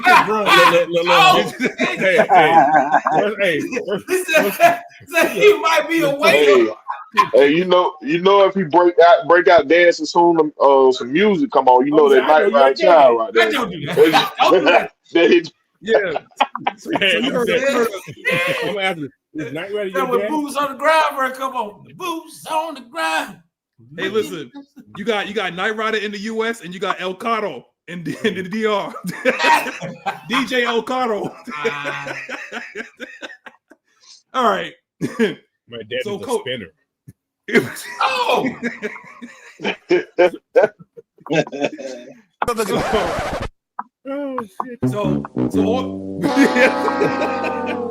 So all y'all see basically Jay. So you guys got Jalen starting, right? Yeah. Jalen's gonna be a starter. We'll see. I'm gonna say starter don't matter. Okay. Because the amount of time these guys are gonna be getting is not gonna make a damn difference. Just because you might be on the front, you know what I'm saying, the starting line when the game starts, doesn't mean you're gonna have the most amount of snaps. You feel what I'm saying? I think it's gonna be a lot dictated to what the offense trying to show us to how the lineup gonna be. You feel me? Mm-hmm. So I think it's gonna be good rotation this year. What we failed to do last year was rotate them guys. So obviously you feel that falls directly on Raheem Morris, or that was a Jimmy Lake issue? What you think, Will? That was a Jimmy Lake issue, bro. Jimmy Lake? Okay. Jimmy Lake issue. Whoever that other defensive line coach they fired. Because you gotta have your defensive. It might not have been Jimmy Lake altogether. Your defensive coordinator gonna tell you, "Hey, I want a rotation of this or whatever." You gotta have these guys ready. If you're not rotating, so it ain't his fault alone. I'm blaming the defensive line coach too, because when we play ball, if you was next to be rotated in, you stand right by the coach. Right. Because soon they get to a certain spot of the field and he ready, hey, I need y'all to go in here, go get 2 on. And you go in there, you substitute for them. We didn't have good rotation, man. It's just like we didn't know what the hell was going on. We just relied more on our veterans than we did trying to put them in position to win. You feel what I'm saying? So yeah, that's was our problem last year, man. And talent. Well, no, we can't say it. We had talent, coach. You remember we was all hyped last year. The same last year, all season we were hyped about what we had. We were like, oh shit, I can't wait to see him, all this shit here. But the way they was used was what caused us. They wasn't used in the right way. Your boy, the defensive end we had got Judon. When have he ever showed you he can go back and cover a nigga 10 yards back in he never showed you that. Because he ain't want to. I want to say in his history of his career. In the history of his career, when have you seen this man drop that 10 yard down the field guarding the motherfucker, bro? That's not his style.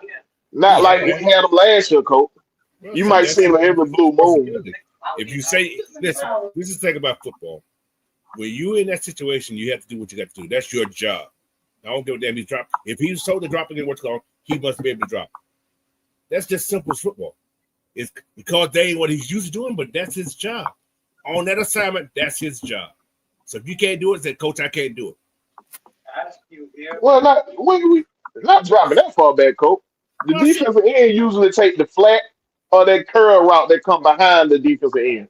I ain't never seen nobody. He is considered an outside linebacker. He is. Shit, that's a mistake right there. He should have been edge. too big for that shit. Outside linebacker shit. That's what I'm saying. He's considered an outside linebacker. Yeah, that's been his whole career outside linebacker. He's never been a that's what I was saying. He should. We had guys in the wrong position, man. In the wrong position. Exactly. We could tell it. Plus, he was 500 pounds anyway. So. Thanks a lot, Jimmy. That ain't Jimmy. That's just bad. What you call? Because I would have, like I said, I didn't care for Judon when he came here. I said that from the beginning. You was one of the guys like, okay. Thanks a lot, Jimmy. He didn't move the needle. Yeah. It took too long for nobody else went after his ass, did they? Nobody else wanted him. Nobody. I mean, all it took was one argument on the sideline, with old boy from the Patriots, and then all of a sudden, like, he was down in Atlanta. That's what the fans wanted. Yep, that's what they wanted. They're like now. They're like, ain't nobody going for him now. Who's that? Man, they're like, ain't nobody trying to go for him. He put bad tape out there. Right. And he want too much money to have that bad tape. And you know another one too, Justin Simmons. That's what I said. They want he's still on the show. But I think he's gonna wait until maybe like post June 1st when he get into training camp, somebody get hurt. Well, that's tomorrow. I think injury hurt Simmons. He was looking good early. When he got injured, against Patrick Mahomes. Yeah. What you said about Blackberry? Let me ask you a question. Mm-hmm. Trey Henderson led the league in sacks this year, right? Mm-hmm. But who do you consider to be the best pass rusher in the league? Just pure pass rushing? TJ Watt. The best pass rusher in the league. TJ Watt, man. Just pure pass rush. Just pure pass rush. TJ Watt. I mean, you got TJ, you got Aiden. Aiden had a off year. You got Trey. Yeah, before he got hurt. Yeah. You got a couple of them. You got a couple good ones. Oh, Nick Bosa. Yeah, but I think you're right. No, I think it's TJ. But that's why I think TJ Watt. But it's gonna be TJ because TJ made everybody look bad. Right. Right. He started with us. I don't care who he lined up with. He made everybody look bad, boy. He started making us look bad first. But that's the point. Though, right? It ain't about necessarily about having the most sacks. It's about who when we need a sack, who we trust to go get it the most. That's why Matthew Judon. That's why it didn't move the needle with nobody when we heard when we heard, some of the fans that pay some attention to football, they might have been like, oh yeah, we need a guy like that. But we knew he ain't Matthew Judon.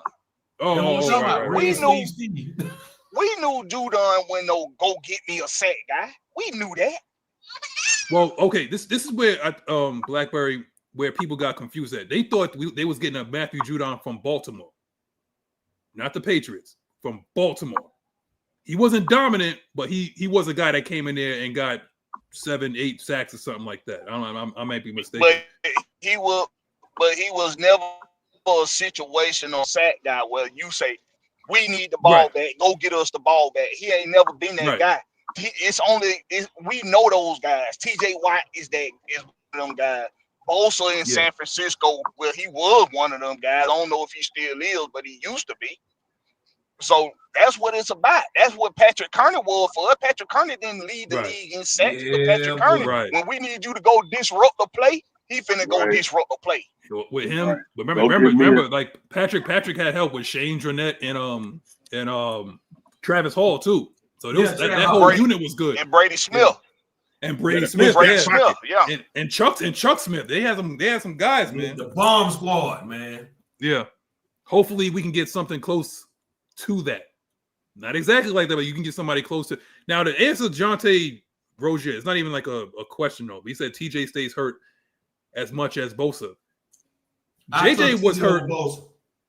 Now here's the thing though. Now JJ Watt, how do y'all feel about JJ Watt? Hey man, let me ask you a question, man. Yes, sir. How many sacks did Dallas have? Dallas Turner? No, Dallas Cowboy. Dallas Cowboy as a whole? Ooh, God. I got it. We got our statistician on it right now, Will. Well, I'm already on the face. They had 52. They had 52, right? Okay. What you think their record was? 17. Not much more better than ours, right? 17. 17. How many sacks you think New York Giants had? A lot more than 42? 45. 45, okay. What you think their record was? Dog shit, because he picked before us. 3-14. So the moral of the story right here, man. Sacks ain't all the end all be all. Right. It's about being a complete defense. You know what I'm saying? Like I was saying on I think that was one of the coach shows or something. Like I don't care if we not top 5 in sack, but if we top 10 in scoring defense, I'm all right with that.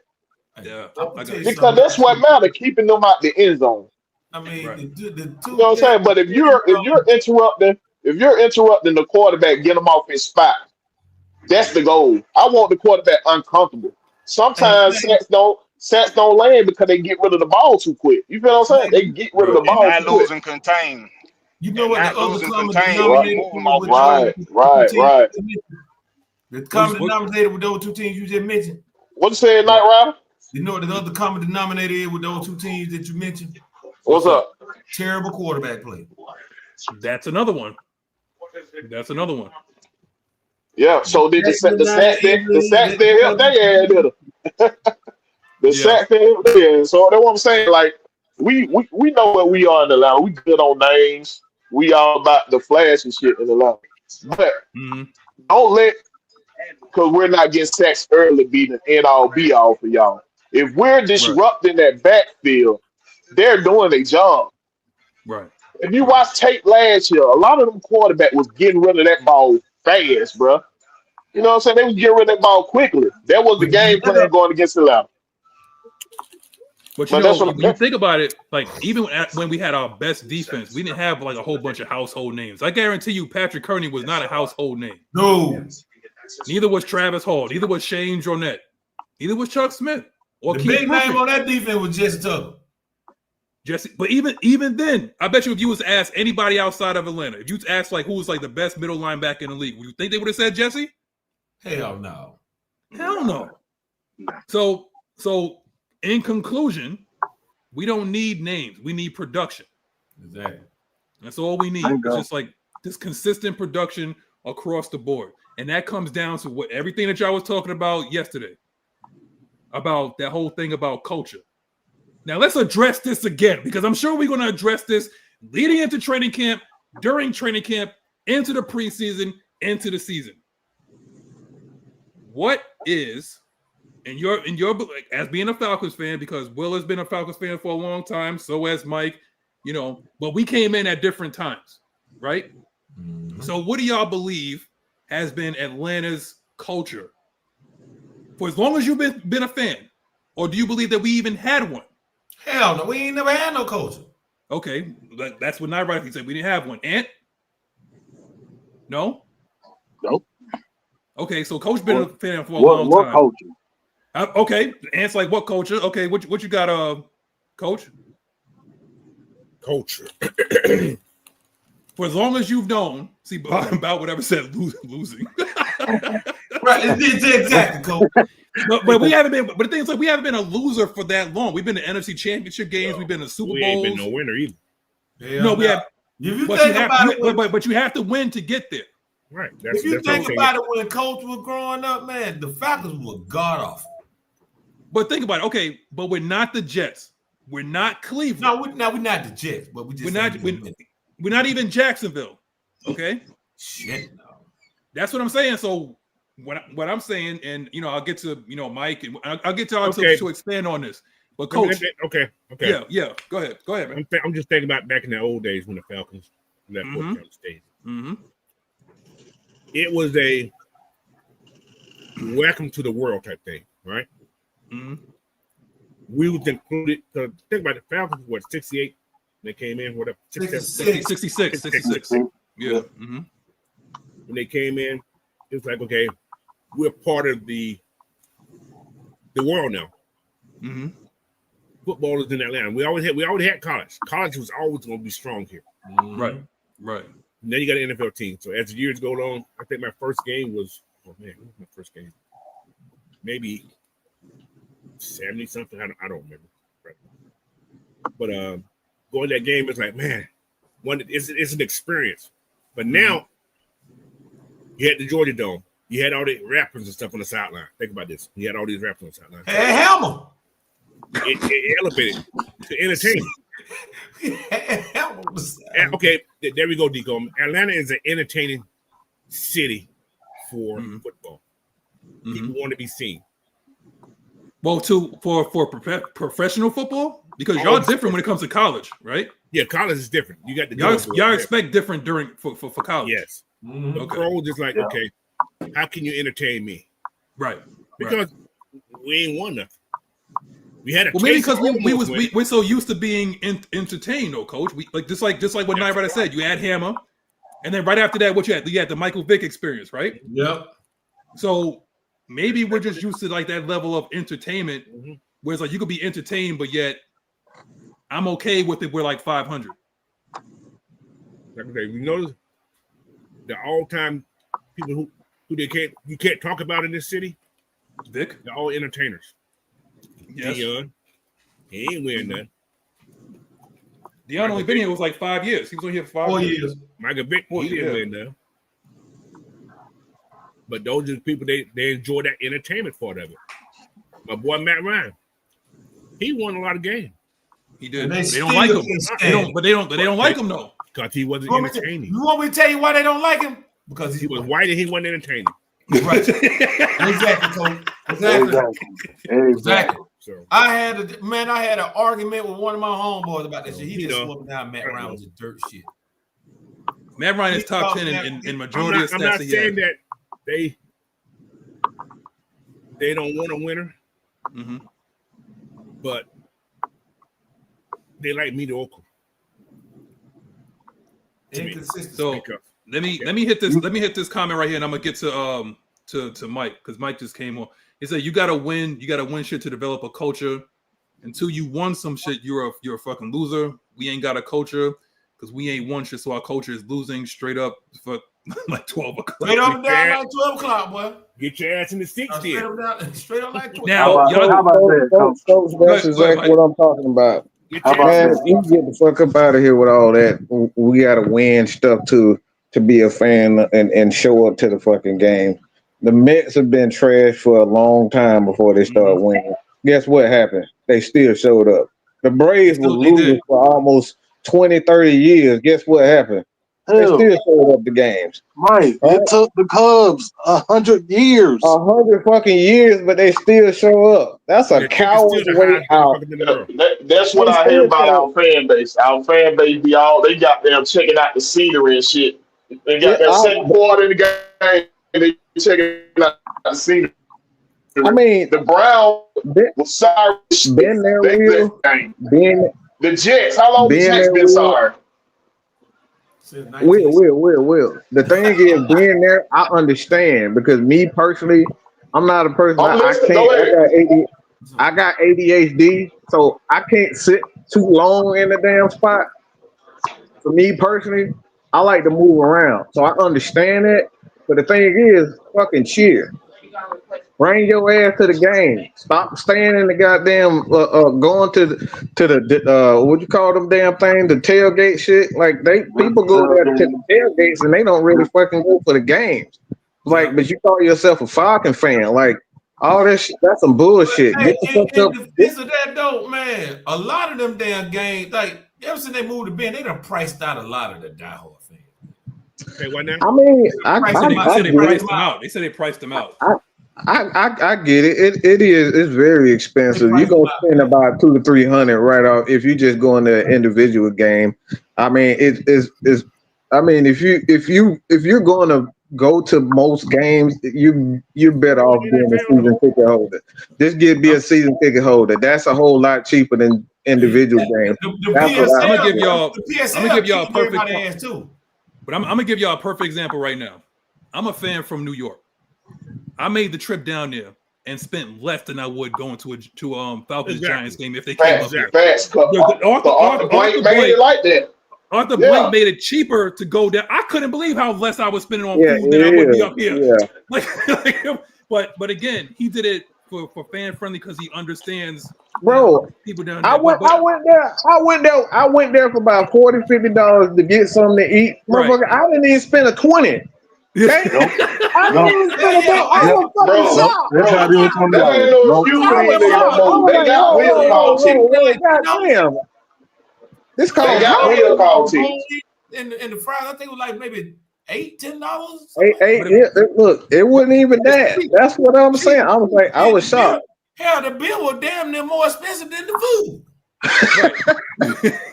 but again, but again, I'm thinking like when they built, because you guys was talking about when you talk about Fulton County, when you talk about the Georgia Dome. What I think I'm getting ready to talk. I'm sorry. You gonna say Blackberry? No, he telling me his baby's over there. You tell them I'm gonna get ready to talk. Trying to quiet that. But here's my thing with that. I think when they built the Benz, I don't know. I believe that Arthur Blank has always had like good intentions and whatnot. I think football was secondary. Yeah, I'm gonna be honest with you. It's the fans, man. It's the fans, bro. They look. A lot of people like to sit up here and call themselves fans, but I know Georgia fans are real. I know Georgia Tech fans are real. I know Georgia State, Georgia Southern, they real. All these fake ass Falcons fans be going to the game, but they don't really be cheering. They going to take pictures though. They're not going to take pictures and be cool with each other. Man, be cool with them fucking players. Stand up on your fucking feet and cheer for them. I was about to say that, like other teams fucking cheering louder than us. It's our motherfucking home. You got some goddamn nerve. I'll be damned if a motherfucker come in my goddamn building, in my house, and chill louder than me in my house. You got to be out your motherfucking mind. We had one of them games like that when the ESPN was talking about that. Pittsburgh. Yep, they sounded like a whole game in Pittsburgh. But think about it. When the Chargers came here, that's a damn lie. I was in that Pittsburgh game. That shit when the Chargers came here, they put us out. That shit. Wait, hold on, y'all. Hold on. Let's get to the bottom of this though. when ESPN always has a narrative against Atlanta regardless. We know this, okay? Because Right. there would be no reason for AFN to exist if ATL was getting the recognition that they deserve when we win. Okay, so again, that's what I believe. You know, that's just my speaking on me personally. But when you go to these games, you guys go to these games religiously. I see the pictures and everything like that. When other teams that have fan bases that follow, is that true? Yes or no? Let's bury this thing like right now. It's very true. It's true. It's true to an extent. It's true to an extent. Go ahead now, Ryder. We got to say depends on how well the team is doing. Like, that's the problem. That's the problem right there, Nyght. We forget they share a dome with Atlanta United. Atlanta United started the season off sorry here. They had been sold out every damn game. The same stadium, the same amenities, but they be in their seat. They be in their seat during the game. The thing is, a fan is a fan though. Yeah, United got people like winners. United been winning. I mean, they won a championship more recently in that dome. So, and plus, you know, soccer's getting big in that area. So, of course, United gonna be. Well, one thing we ain't gonna change. One thing we ain't gonna be able to change about Atlanta is so diverse. It's so multi. You got so many different fans. Everybody in Atlanta is not from Atlanta. And well, it's we know that, yeah. And the thing is going to a Falcon game, a Hawks game, a Braves game in our city. It's just looked at as something to do. It's something to get out. It's something to do. So we not gonna change how people go to the games. But what it is but with that comment that what was that D Coleman or about whatever had said about we ain't unless we winning, we ain't got no culture. Listen, man, culture ain't about what you done won. It's about it's about your identity. What you stand for, it's man. About what it is. It's about what you stand for. It's about what you consistently try to put on the team. What you want people to, what you want to be known for. The thing is, the Falcons as an organization, when it comes to winning, they just inconsistent as hell. You gonna win. You gonna have a winning season, have a losing season, winning season, losing season, winning season. They got to win more consistently. That's a $40 holler, Nyght, Ryder. That's a $40 holler. That ain't no damn thing. That shouldn't matter. That's a $40 holler. Hoes come around when it's all good. Hoes come around when everything is on top. Hoes come around when a motherfucker got champagne and money and bottles popping. That's what hoes do.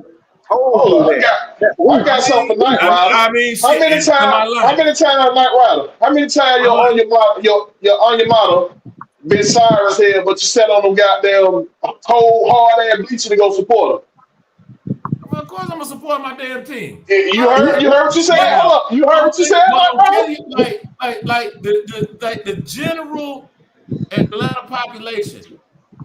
They as an organization. The reason why people don't really just show it like that because they too fucking inconsistent. Okay, so wait a minute, hold on. Let me get on this because I'm gonna get to you, Coach, because you ain't speaking well. Nyght, are you saying? And this is a question. This is a straight up question. Yeah. Because we come from different eras of fan bases. Now we know that we in the ADHD, we in the microwave era right now. Mm-hmm. Okay. I understand what you're saying. So you're speaking on behalf of how the new fan base is, as opposed to where we came in at. The new fan base, and pretty much everybody that was like fans in the 90s. Right. Going in, yeah, like fans, the 90s Falcons teams, they were inconsistent. You have a good season, you have two bad seasons. Not so much our generation. Not so much our generation of fans. What he's saying. Because I'm just asking, like, a lot of kind of fan bases, because the fan bases are different now. But hold on, let me get Coach on this real quick, because I actually do believe that fan bases are different now. I don't believe all those people that was on 7th Avenue in the middle of Manhattan are all Knicks fans. I do not believe that all those people have been ride or die since 1994 through the Carmelo Anthony years and all that. No, you were not. Ain't no way. You know they ain't mad. Find out how many scrolling now since they lost. Let's see how many still scrolling somebody Knicks fans. Right. Right, exactly. I mean, they saying F Trey Young and F, Tyrese. I know. They saying Trey live rent free in their head, boy. Rent free, baby, rent free. But coach, this is where I'm getting at though, because some people up here in New York liked the Yankees, they like the Mets, they like whoever's good because it's a thing to do, as opposed to being like a true fan. Because fan is short for fanatic. So I think that a lot of these people are more interested in going to the games and being entertained and taking pictures for social media, as opposed to sitting there and understanding what you're watching and understanding like this is why I should cheer for this team. So what do you think, Coach? Bandwagons. Thank you, Lord. Pretty much. Bingo. Yep. Bingo. That's all it is. It's bandwagon. It's right on the head. It ain't just in Atlanta. It's everywhere, especially here. Everywhere, yeah. Mm-hmm. In Washington, it's a problem. I can remember. I'm gonna just go because I've been in Washington for so long. Mm-hmm. I can remember when nobody had a Seahawks jersey. Yeah. I remember there was no Seahawks jerseys nowhere around this city. Right. The first year they went to the Super Bowl, they lost against Pittsburgh. So I seen just a little bit. But when Russell got here, man. Yes. Mm-hmm. Seattle, and they opened that new stadium, and they called themselves the 12th man. Yeah. This place went crazy, bro. Mm-hmm. I mean, on Fridays here still today, every day, every Friday, they have Seahawks Friday the whole year long. Football, they have Seahawks Friday every Friday here. So Pamela Johnson said, the Miss Pamela Johnson said Atlanta Braves have built their fan base because of Ted Turner promoting this on his Superstation on TBS. Now, do y'all guys have anybody down there that's like promoting Atlanta? Now, you guys got people down there that promote for Georgia football. Do you? Well, they have their own channel, yeah. So you guys have things to promote Georgia football, right? Right. Okay. Do you guys have anything on that level outside of AFN? Shout out to us and Mad Mike Sports that promote the Falcons the way we do. You have anything down there that's like that? It's supposed to be the local station like AGC and 92.9 the game and shit like that, but they hire motherfuckers who ain't from Atlanta to cover Atlanta sports, bro. Like, come on, bro. It's not the AJC. I read some of that stuff. It's not everywhere. You don't have to be that's everywhere. That's more of a media protocol type of thing, which I get. I get it because you don't want biased opinions on air, so I get it. But at the same time, it needs to be a nice balance, and that's what I think. That's why I don't watch 92.9. Well, I'm saying I'm hiring different diversities and people from a different area, but you got to know where you're covering. Like, you might got somebody from a different area covering New York sports, but you can't tell they're not from New York because they cover their team like they're supposed to. It's so much negativity. There's so much negativity down here, bro. I think that's why John Freak and Hugh Dudley didn't work out for that reason. That's why John Freak. Dude, Freak is, look, man, I got to get him on the show because he talk about this all the time. There is a bias when it comes down to the media. He speaks on it all the time. He's worked in New York. He's worked all over the place. He said to himself, there's an obvious bias against Georgia sports. He's worked them all. I take his word for it. Freak was at CNN for a minute, wasn't it? Huh? Wasn't Freak at CNN for a minute? Yes. Yeah. Freak is, like I said, he a legend, man, in sports media, man. So, like I said, when he speaks on this, look, I've heard Terrence Masters has told me how 92.9 the game, how things go back because he was with those guys for a short period of time. That's why he ended up doing his own thing. But I'm not gonna get into that. But at the end of the day, man, this is I don't think none of that matters because it's still us as fans. Now we do have bandwagoners. Every team has bandwagon. But I'm talking about the one that say that they're Atlanta Falcons fans. You from here, you was raised here, your daddy, your mama, your auntie, your cousin, everybody. If they bred you to be Falcons fans and you sitting up here saying I'm leaving because Michael Vick got traded, Mike Vick got traded away, and I'm not going because that white boy's at quarterback. I'm not going back because I was out here to Julio. I'm leaving. Like, man, those are motherfuckers I can't stand. I really want to give them a goddamn sweet chin music. You know, those are fake. Those are fake fans. Because I was mad because they traded Great Jerry. I ain't say I was gonna be no Bears fan. I ain't saying no, that's fake. That's fake shit. But check But this out, like you got all them folk who started to be New England Patriot fan, and we don't even get New England Patriot football down here in this goddamn area. How the fuck are you a New England Patriot fan, bro? Hey, I'm gonna tell you about how you migrate. Will, I'm gonna tell you about where I'm from, where I'm at right now. They do got a legitimate reason to be New England Patriots fan. Yeah, they do. But here's the thing, though, Nyght Ryder. But here's the thing, though, Nyght Ryder. You wanna know how my stepson became a Falcon? He was a Chiefs fan because he came in watching when Patrick Mahomes. He's still him. But you know, like when kids came in, they was watching Steph Curry. This is why I don't argue with that whole thing with the GOAT, because the people that believe that outside of Jordan is like the GOAT are young people that have not seen Jordan play.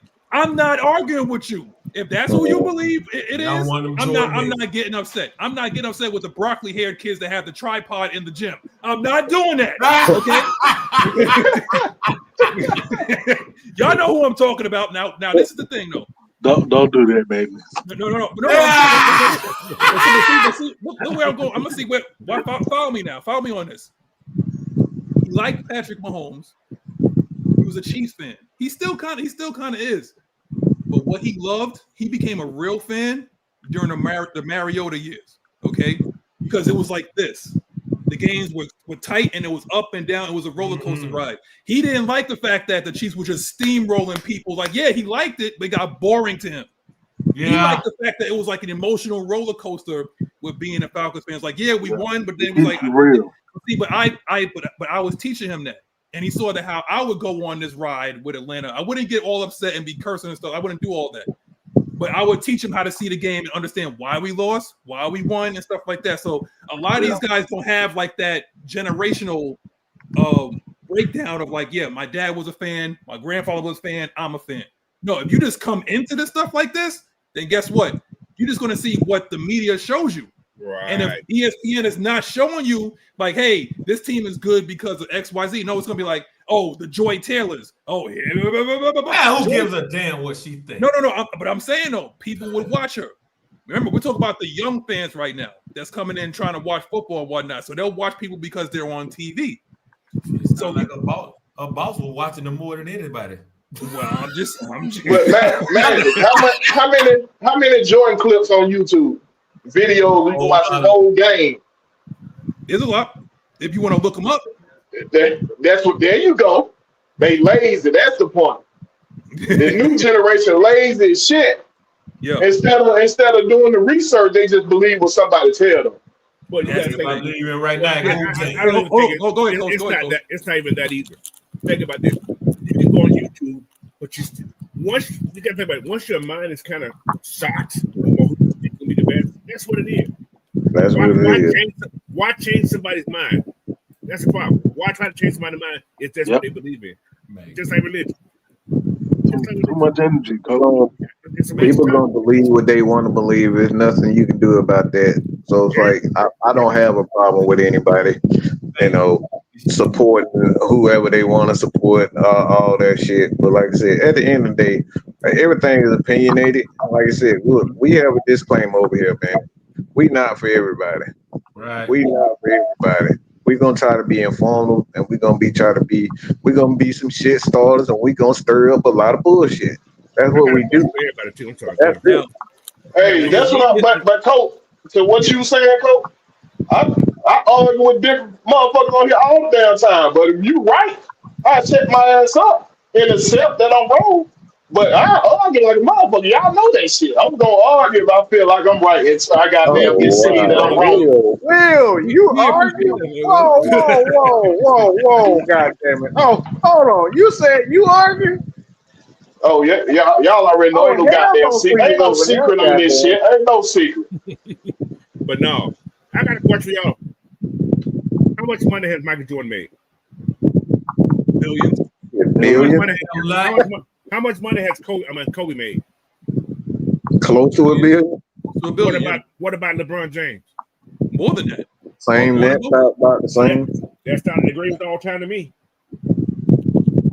But see, here's the thing with this, coach. Oh. It's weird. That's why I said I ain't gonna do it. But Swag says Baltimore rides and dies with the Ravens. Cleveland rides and dies with the Browns. Knicks fans ride and die with the Knicks. Ain't nobody moving to none of these cities. respectfully, ain't shit in Cleveland, ain't shit in Baltimore. Okay. Nothing but the fish market. My family from Cincinnati and Dayton, ain't shit really to do in Ohio like that. Cincinnati. I got family in Cincinnati. That is a fact. Ohio is boring as shit. It's boring in the motherfucker. Hey, look, not too much on Cincinnati. Cincinnati got some beautiful. Well, hold on, y'all. But to add to my that, family right outside from Dayton. Look, I'm not saying anything. I'm just telling you why they're so loyal. When you don't have, it's just like being. I mean, shit. New England, perfect example. What the fuck is in New England? It's white folks and goddamn politicians. It's just harbors over there. That's why they got that horn. It's just harbors. But I'm gonna go back to what I was talking about, like my good ass lobster though. Right, because of the harbor. I'm gonna go back to and crab cakes. Check this out. And the clam check this out. But check this out though, y'all. You know, like I said, the kid was going through the ebbs and flows with the Mariota era, right? Mm-hmm. Then we got Desmond Ritter. He came with the chain and all that. Now I'm talking about the new fan base here, okay? Because we got some guys in here that's like 20-something years old that's watching the show as well. So I'm talking to you guys right now. He came in, he talked about he wants to win a Super Bowl. Forget everything that you're about to say right now. I'm just talking about my kid, okay? He comes in with the chain, he comes with the swag, he was watching the YouTube videos, just like what Will said. He did his homework. He saw the YouTube video, he saw all the swag and whatnot. Didn't quite work out. Now he sees somebody that looks like him. Does this sound familiar? A guy that wears a do-rag and looks just like him. He's a little quiet, got a do-rag on, comes with a little bit of swagger. Does that sound like those fans that came in during the Michael Vick era?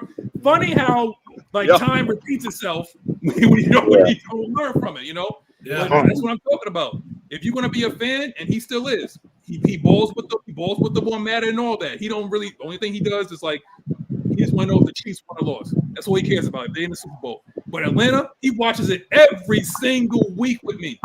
He wants to know what's going on. Who did we sign? What did we do? He knows about Terry. He don't even know who the GM is on a Kansas City Chiefs. He wants to know every single thing. I don't even know. You're not a fan, man. You even know they are GMs and shit. I don't even know who they are. But I'm just talking about like the new fans that's coming in. They don't know anyway. They don't really know the history. It's like when I came in, I didn't know the history going back to 1966, but I had to do my research. Right. And this is when YouTube wasn't really on the YouTube what it is now. But I had to find out one way or another. That's why I appreciate a guy like Coach that comes on here that tells me the real of things that I may not have seen prior to 1995, like when I became a fan. So you got to appreciate guys like this and Will. They came in before this whole thing with Fulton County and whatnot. See, I see these throwback jerseys on Madden. I'm like, I don't even know what the hell that is. Until somebody even with me, dog. Even with me, I've been an Atlanta sports fan my whole life, and I don't know everything. Right. Even though me and goddamn Sam bump head all the goddamn time, some of that shit he know that I don't know, and I listen to him on some of that shit. But a lot of shit I don't know, but I'm willing to go do the research about it. Right. That's one thing about me. I go do the research on that shit. This the thing too with the research and fans and all that. Most fans, the general fan base, the new fans, the old fans even, they ain't going to do no damn research. Most of them not gonna do it. And us telling them something ain't gonna change their mind about the team. They still gonna be fans. My mama will talk cash money shit about the Falcons every time she see them losing. But as soon as they winning, she gonna have on her bedazzled Michael Vick jersey. She gonna have on her bedazzled Falcon hat as soon as she see they win it.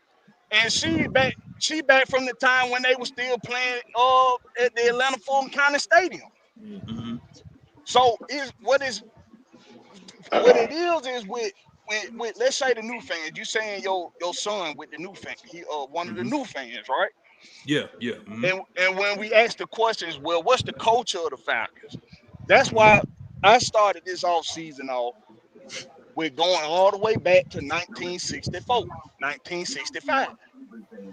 And the teacher that wrote the essay when they was trying to decide what the name of the Falcons was going to be, she wasn't the only one that had suggested the Falcons, but she was the only one wrote an essay about why it should be the Falcons. See, people don't know that. Yeah. Right. Describing what a falcon is amongst the bird kingdom, amongst the bird community. Why why falcons are looked at as ferocious hunters in the bird community. See, when we talk about culture, I'm always to get to the root of it person. And at the root of the Falcons, we got a young woman who thought enough about the city that she was deciding the team name for to tell you why. This is why it should be the name. She was from Griffin, I believe. There you go. This is why Atlanta symbols of Falcon symbols what Atlanta is. This is a city where you got to get it out the mud. You got to come. Exactly. You got to come earn this. You got to come earn this shit. Here. Yes. That's what the culture of this team is. And the only thing it is about winning and losing with this team, until we start winning, like Nyght Ryder said, that's when the fans are gonna really appreciate that culture. Right. Mm-hmm. So let me ask you a question, Blackberry, because you hit it on the head like perfectly. The funny thing is, though, with everybody's been in the dome, right? Coach, you've been there, right? Yeah. We all been there, right? Do you see that written anywhere? Nope. Okay. Here's Jordan Bell compared to the Bears? Hell no. I'm talking about exactly what Blackberry said. The definition of the team, of how it became. Right, you just got that big metal eyesore outside of the freaking stadium and whatever. But here's what I'm talking about. When you go in there, do you see the standard is the standard? Oh, I'm sorry, that's the Steelers. Do you see J.E.? No, that's the Jets. We have only thing up. You see is a bunch of helmets from every high school in the state of Georgia. You got that's that every one state. That's in every state. But that's not in the MetLife though. That's not in MetLife because MetLife is corporate. But what I will say, I will say this though, and I'm gonna be perfectly honest with y'all.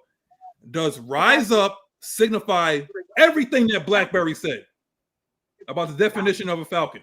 It can. I mean, it's Rise Up. I mean, it goes along with the bird. That's the reason why. Okay. You know, man, can y'all come with anything? I mean, Rise Up mean different things to different people. When I say Rise Up, I think about the Undertaker. Goddamn, when he rises the fuck up. I mean, it means different things to different people.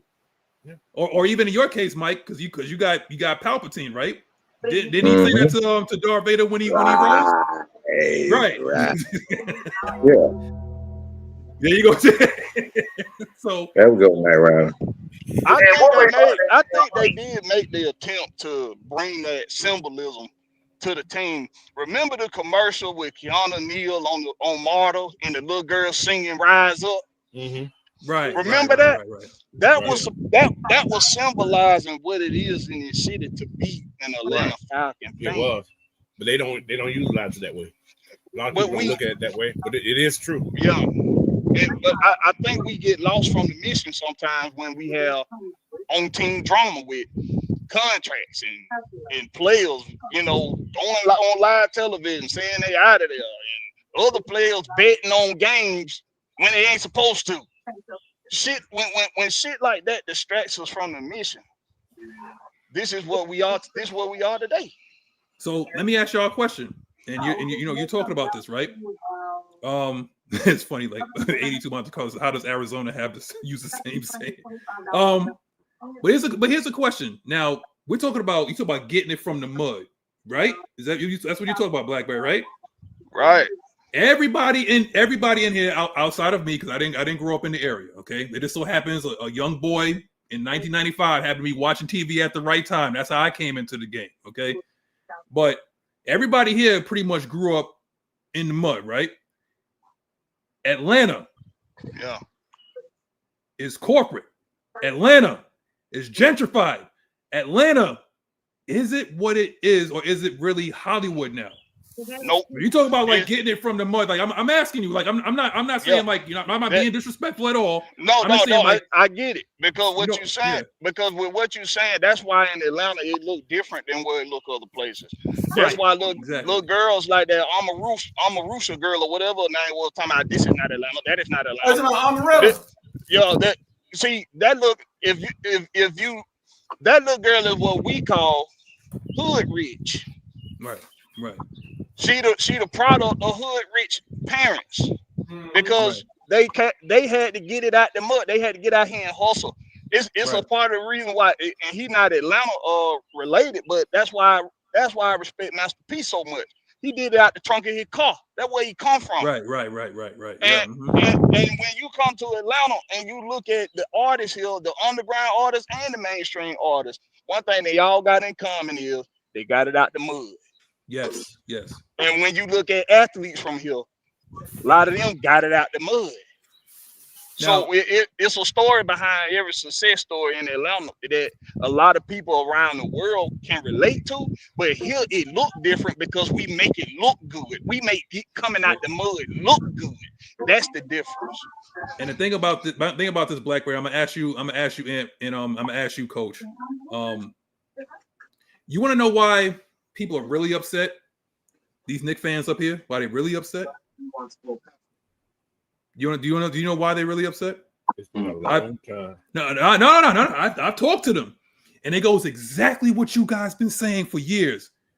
Why we don't draft Georgia dog? Why we don't draft people from Georgia?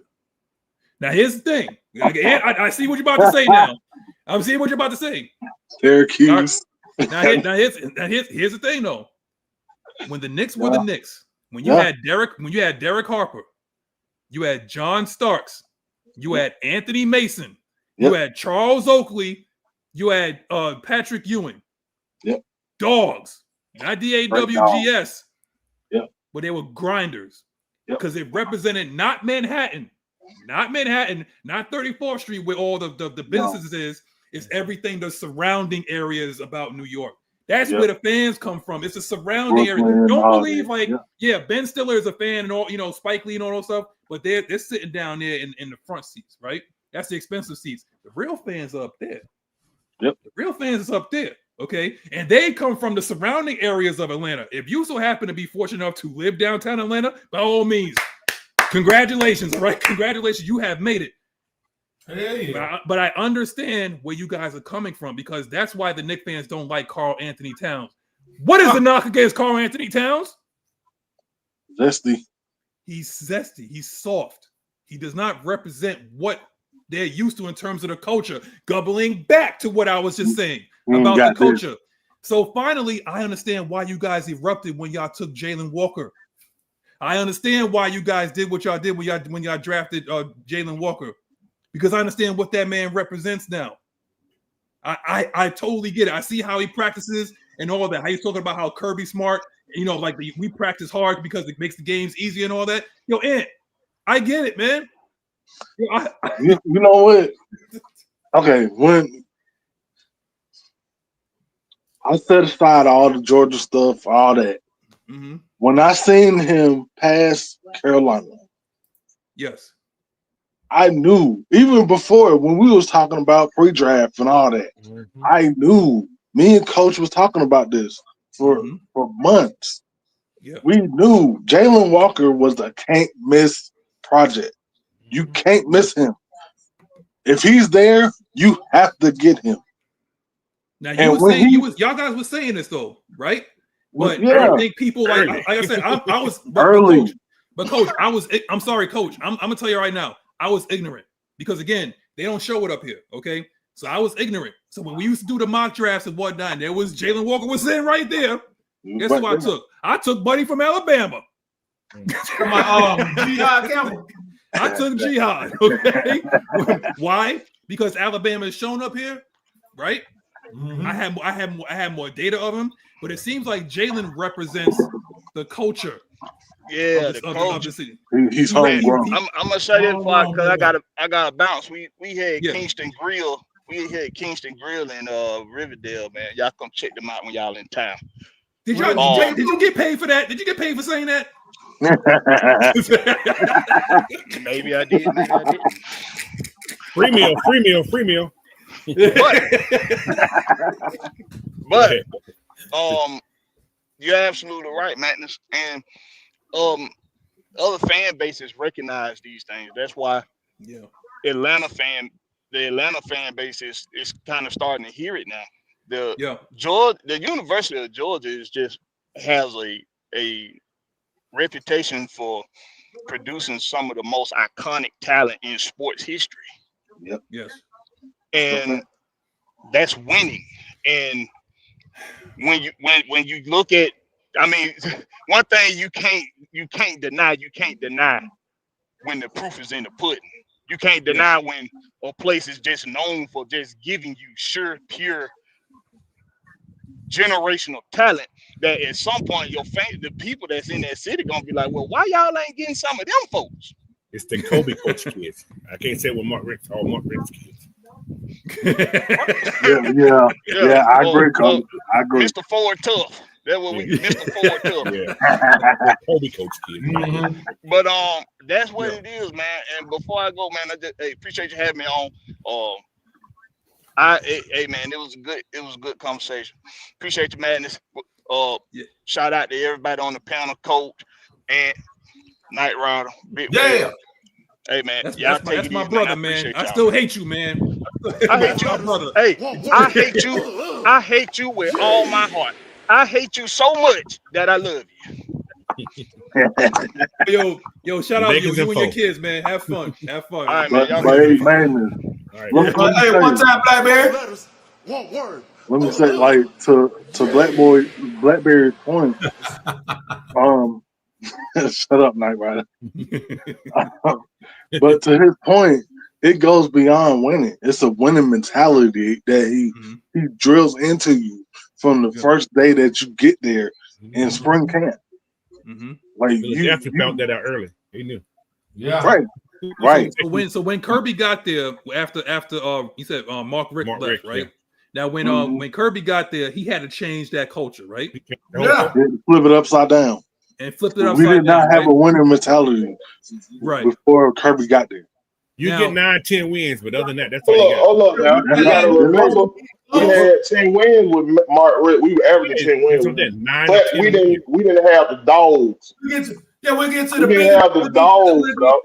the biggest game, and he would fold. Well, he'd always do that in the SEC championship game. He always did it against Florida. He did it against Alabama when Saban first got there. So Will was saying that we would just like what Coach just said right before him. He said we would get to about 9-10 wins, but that'd been it. That's pretty much your stealing. Fall flat on our face every time. Yeah. It's what Kirby have done since he's been here. He's taught these young cats how to finish games. There it is. That's so but in order, as a coach, in order to can that be taught, or you got to get guys to come in and it starts in that practice when you practice. Like Jalen Walker said, he said the games are easy. Yeah, you practice hard. You practice harder in practice than you win the game. Right. It is. Right. It is. So my thing is like, because I'm trying to translate this. You see where I'm going with this? We talked about the origination of the Atlanta Falcons. We talked about how it started with the essay and everything. Yeah. Then we talked about Georgia football. Okay, that's winning, right? Now we're going to transition to Raheem. This is our last comment. This is our last topic right here. Okay, it's our last topic. We've been on here for 2 hours and 15 minutes. Okay, so yeah, don't sit up and eat sesame chicken like a motherfucker. so again, this is it. Kirby Smart. I'm not comparing the two. But do you guys believe that? And I'm not going to say make or break or whatever like that, because how long did it take for Kirby to put his stamp on Georgia football? About 2 years? Probably about 3 years. 2, 3. Okay. So so when he was changing the culture, did he start to recruit kids from the area? Yes. Yeah. Okay. They stay home more. So was Mark Richt doing that, or he wasn't doing Hell that? no. When Mark Richt was there, everybody that was up around North Georgia, they were all going to Clemson. Okay, I understand that. Okay, you agree with that, Ant? It was Clemson, South Carolina, Florida, right? Alabama lived in our backyard. Florida State. Yeah, Miami, Will said Alabama. Yeah, okay. Oh, Tennessee too. Yeah, he said Tennessee. But yeah, the difference, what you guys are all missing, Kirby came from a winning program. Without Kirby's defense in Alabama defense, they wouldn't have shit. They wouldn't no. Right. So Kirby already has established himself because Kirby was coming to Georgia taking the players. It was Kirby that was getting those players from Georgia to go to Alabama. It was him to play under Nick Saban. Nick Saban. Okay. So when Kirby got his own thing, he said, "Shit, if I can do this here, why can't I do it for Georgia?" And that's what he started doing. More kids started to stay home when Kirby came. So this is what I'm trying to understand. Kirby a hell of a recruiter. Hell of a recruiter. Yeah, he definitely is. Now here's now follow me now, because again, I see because coming from success, Ulbrich didn't have success on the Jets. He had success in Atlanta in 2016. The defense had success when he was called. The defense had success, right. But he was a successful D coordinator on the Jets. Yes, not as a head coach, but on the Jets. Yeah. The Jets were a top 5 defense. Right. Yeah, multiple years. Yes. Yep. So this is what I'm saying, because we talk about culture change here, okay, and remembering where you came from, so that you can understand where you're going. Because what really aggravates me, but when I see Philadelphia and they understood, and they drafted kids from Georgia, and they basically became North. Right, with your Nolan Smiths, with your Jordan Davis, with your Jalen Carter. See, I think that hurt the Falcons fans the most, is when Jalen Carter was sitting there and they refused to draft him. I think there was a reason why. Yes, there was a reason why. Yep. Well, you mean to tell me they couldn't have asked Grady to mentor him if he wanted to? But I guess he didn't want to. Yeah, I think he was young still. If he was fucking up in Athens, imagine what he'd do in Atlanta. What has he mentored? What has he mentored since he's been here? That's what I'm saying. So he probably said, no, that's not my job. Similar to what Joe Flacco said in Cleveland this week. He says, not my job to mentor Shador. Who else it was that said that shit? God, boy. Kirk Cousins. Not Kirk Cousins, it was somebody else. It was somebody else that said that shit. Marcus Mariota? Not Mariota. I'm trying to think. Tannehill. Yeah, Ryan Tannehill. Tannehill said that. Yeah, he said that too. Yeah. And you see where the hell his ass at, don't you? He's still on the team. But okay, so moving into this now. Okay, we got our guy from Georgia, and what I see from Jalen's going to have that C on his chest next year. Probably. He looks like a culture changer. Yeah. Yep. He looks like a definite culture changer. Yeah. I don't know. Oh yeah, he already rubbing off on Pierce now. He already rubbing off on him. There you go. Yep. It seemed like Pierce is not the talker. Jalen looked like he was born and bred to lead teams. I understand because his dad was a coach. Yes. He's born and bred to be a leader. But that's the thing. Like when we talk about Kirby has said, Kirby said, what? I will leave Jalen in charge to get these guys right. Yeah. Yes. You did. Yeah. When your head coach is coming from Kirby, he's like, okay, I had to go take a phone call. Jalen, make sure these guys are right. Watch him. Yeah. Mm-hmm. When he talked, everybody shut up. So remember we used to talk about year after year, game after game. Who was that vocal leader? We got him. And then we was looking at it, was like, is it Jesse? No, he's not a talker. No. Is it AJ? Damn sure not AJ. So he's talking like he talks too much sometimes. He's talking more. Yeah. But what I'm saying right now is when we could say like who could be the leader. Honestly, I don't even think it's going to be till a year 2, Coach. Ant, Will, Nyght, Ryder. Let's see how this training kept going. Midway through the season, I'm telling you that people are going to be listening to this kid. He's going to have the same effect, not statistically, as Micah Parsons because they're comparing him to Micah Parsons, but I think Micah has to statistically, the leadership is going to be up there with a Ray Lewis type of thing. Yeah, and that's his mentor. They're going to too. follow him. They're going to follow him. That's why when I talk about like leadership, like guys like that, I think Jalen's that guy. Where they're going to follow him, veteran or not. They're going to say he's that guy. Yeah, that doesn't by matter. week 8, I'm telling you right now, by week freaking 8, man. If he practices like the way what I've been seeing and all that, he's that dude. Oh yeah. He's that dude. Am I out of line by saying this? No. He is the definition of hardworking. Getting out of the mud, right? The kid being coached. His dad's a coach. His dad's a coach, right? And then not only that, but he also has guys in this draft class that has similar mentalities as him. Like like Nyght Ryder's favorite, Xavier Watts. He don't smile. He look like he's all business. Captain of the team. Captain. Yeah. And don't forget, y'all, he played linebacker as well. So Ulbrich can use him in that. Yep, captain of the team, Billy Bowman. And he played on offense as well. Right. I don't want to get people like too excited or whatever like that, but the more I see Jalen, the more I'm like, damn, yo, these dudes was right.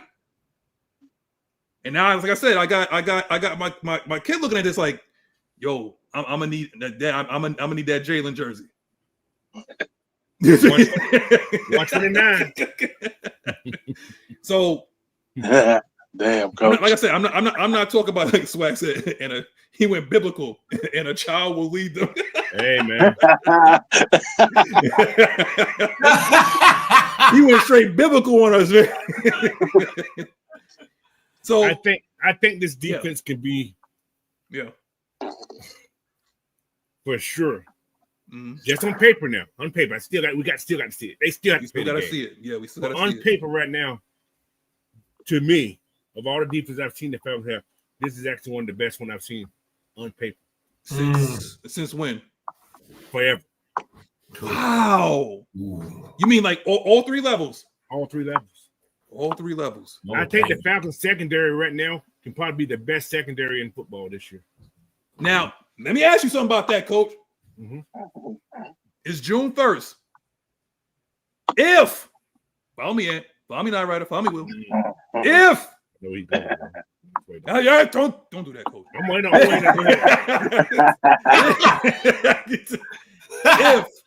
if Jalen Ramsey gets cut, he will try to, and I'm saying this, I'm predicting. No, you don't do that, Swag. Do you think that he will finagle his way to Atlanta? He could, because if you get cut, that means he can't get paid that big money for this first year. Right. He could play on a veteran minimum because he wants to play for Rob. He made it clear. Yeah. He wants to play for Rob. Okay. If he gets cut, because nobody has traded for him yet, would you welcome him as DB2? Because Mike Hughes, pack his shit, okay? And you will be his backup. You'll be his backup, okay? But that's fine. That means great depth. Great, right? That's what I'm saying. Ramsey has known to get hurt too. Yes, he does. Yes, he does. And he could play the nickel as well. He's versatile. He could play the nickel and he could play safety just in case any of those guys get hurt. But I'm just asking, like, would you guys welcome that, or you're good with the way the defense is now? I'm good with it. Go ahead, Will. Except that this nigga coming in with a team friendly discount, because you can't deny experience. You feel what I'm saying? So if you can have some experience out there, still rotate these young guys, I'm with that. I'm a big believer in rotation. If you ever heard me talk, I'm always talking about rotating the defense and shit like that. Because I believe not in the pros. They don't rotate. It depends on what defense it is. I seen DB rotate now. But that's what I'm saying. A lot of coaches don't do it these days now. A lot of coaches don't do it these days. Now, I'm just saying this in general, because just like you said, Swagger saying like do it on the low. But I'm just saying, like, they said that reports. It's only the report that I believe. I don't believe anything with the whole Kyle Pitts thing, and I'm not even going to talk about that because I believe that's a complete BS. All right, I just think that's complete BS. But I do believe that when there's smoke, there's fire with this whole Ramsey thing. Okay, still going on. This is what I believe, right? You know, it's like so, but I don't believe that we would trade assets because we already traded a first to get our pass rusher. Okay, we're not trading no more assets to get Ramsey. They believe that they probably would cut him because he's what, like about 30 now? He's about 30 years old. Jalen? He ain't cheap. He ain't young no more. He's not young, but if you was to get him and on maybe like a veteran to maybe like 1 year, $3 million. Y'all good? I'll take that. Because after he's cut, all bets is off. You know, it's like we ain't gonna pay you a whole bunch of money, but what you could do, you could help this guy named Kobe Bryant. That's coming behind you. You come mentor him. He could mentor everybody back there. You could mentor Clark Phillips. You know, Marco. Oh, Hey, coach. He comes in. Somebody. Oh, Magnus. What about your boy? The reason I say I believe in rotation. What's the one thing that derail your defense? Fatigue, right? Fatigue and injury, yeah. Fatigue and injury. So if you're keeping these guys fresh, you're giving your defense more chance to succeed. And if I'm putting you on this 53-man roster, that means I trust you enough. If somebody go down, I can put you in there and it won't fall off so much. So why have somebody coming off the bench cold when you can already have them in rotation? That's why I say I believe in rotating goddamn play. You don't got to rotate them every goddamn play, you know what I'm saying? But like rotate them to get that blood pumping and save your defense a little bit. So if you trust them enough, right? If you trust them enough to put them on that 53-man roster, why not play them? You got some teams that do it. I see it with Baltimore, Pittsburgh always rotate shit out. I seen it with a lot of stuff like that, but like it helps you in the long run. You feel what I'm saying? Yeah. Hey, because you get them. Somebody said something about Kobe Bryant. Y'all forgot about your boy, man. Say his name and he appears. Nick Nash. Yeah, talking about defense, man. We ain't talking about offense. Yeah, right. Damn, get on. That's Nyght Ryder trying to go over to offense now. Want to hit all baby mama just test them out the blue. They sold them off. What's going on?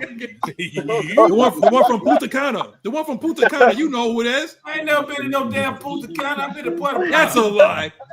You and Sammy Sosa. It was you and Sammy Sosa. That don't do that. No, the hell it wasn't. Sammy Sosa, all of a sudden, he decided he wanted to try to beat Michael Jackson. You know what? I heard Sammy Sosa got you some Cuban cigar with your face on the goddamn wrapper. You know what? Go ahead and say your goodbyes, Will. We're done now. Hey, man, y'all already know, man. Will the Georgia Reborn everything, man. Catch me on Wednesday nights on everything Atlanta Spoke or whatever AFN got going on. If I got time, I'll pop up in there. You already know what time it is, man. If y'all ain't did so, like, share, and subscribe on my page. Go watch some of the old videos if you don't know what you're getting into. Because we bringing that heat over here at AFN. Believe that. Yes, sir. All right, go ahead, Nyra. Yeah, man. Once again, thank y'all for coming through, tuning in, kicking it with our crazy asses. Y'all already know what's going on, man. Y'all can follow me on all social media platforms at Nyght Ryder 229 on Twitch, Instagram, all wise no eyes at Nyght Ryder FDU on Snapchat. Y'all already know, man. We been going to get up out of here. 4 letters, 1 word. G. There it is. Wait a minute. This can't be true. What? This is for you, Nyght Ryder. R-Truth just got released. No! Yeah. They're telling the truth. His ass is old now. No, not my boy Truth. Yeah, boy. While Nyght Ryder deals with that possible rumor, go ahead, Ed.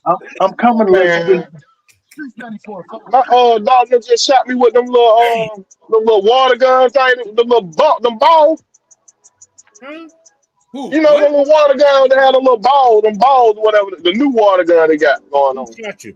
Somebody shot you with water gun? My daughter, them, her and her goddamn cousin over there, they just ambushed you my better ass. grab that water hose to handle your business. Hey, bro. I grabbed the water. Hey, I grabbed that water hose so fast they locked themselves in that room. But them little motherfucker hurt though. Them little ball hurt.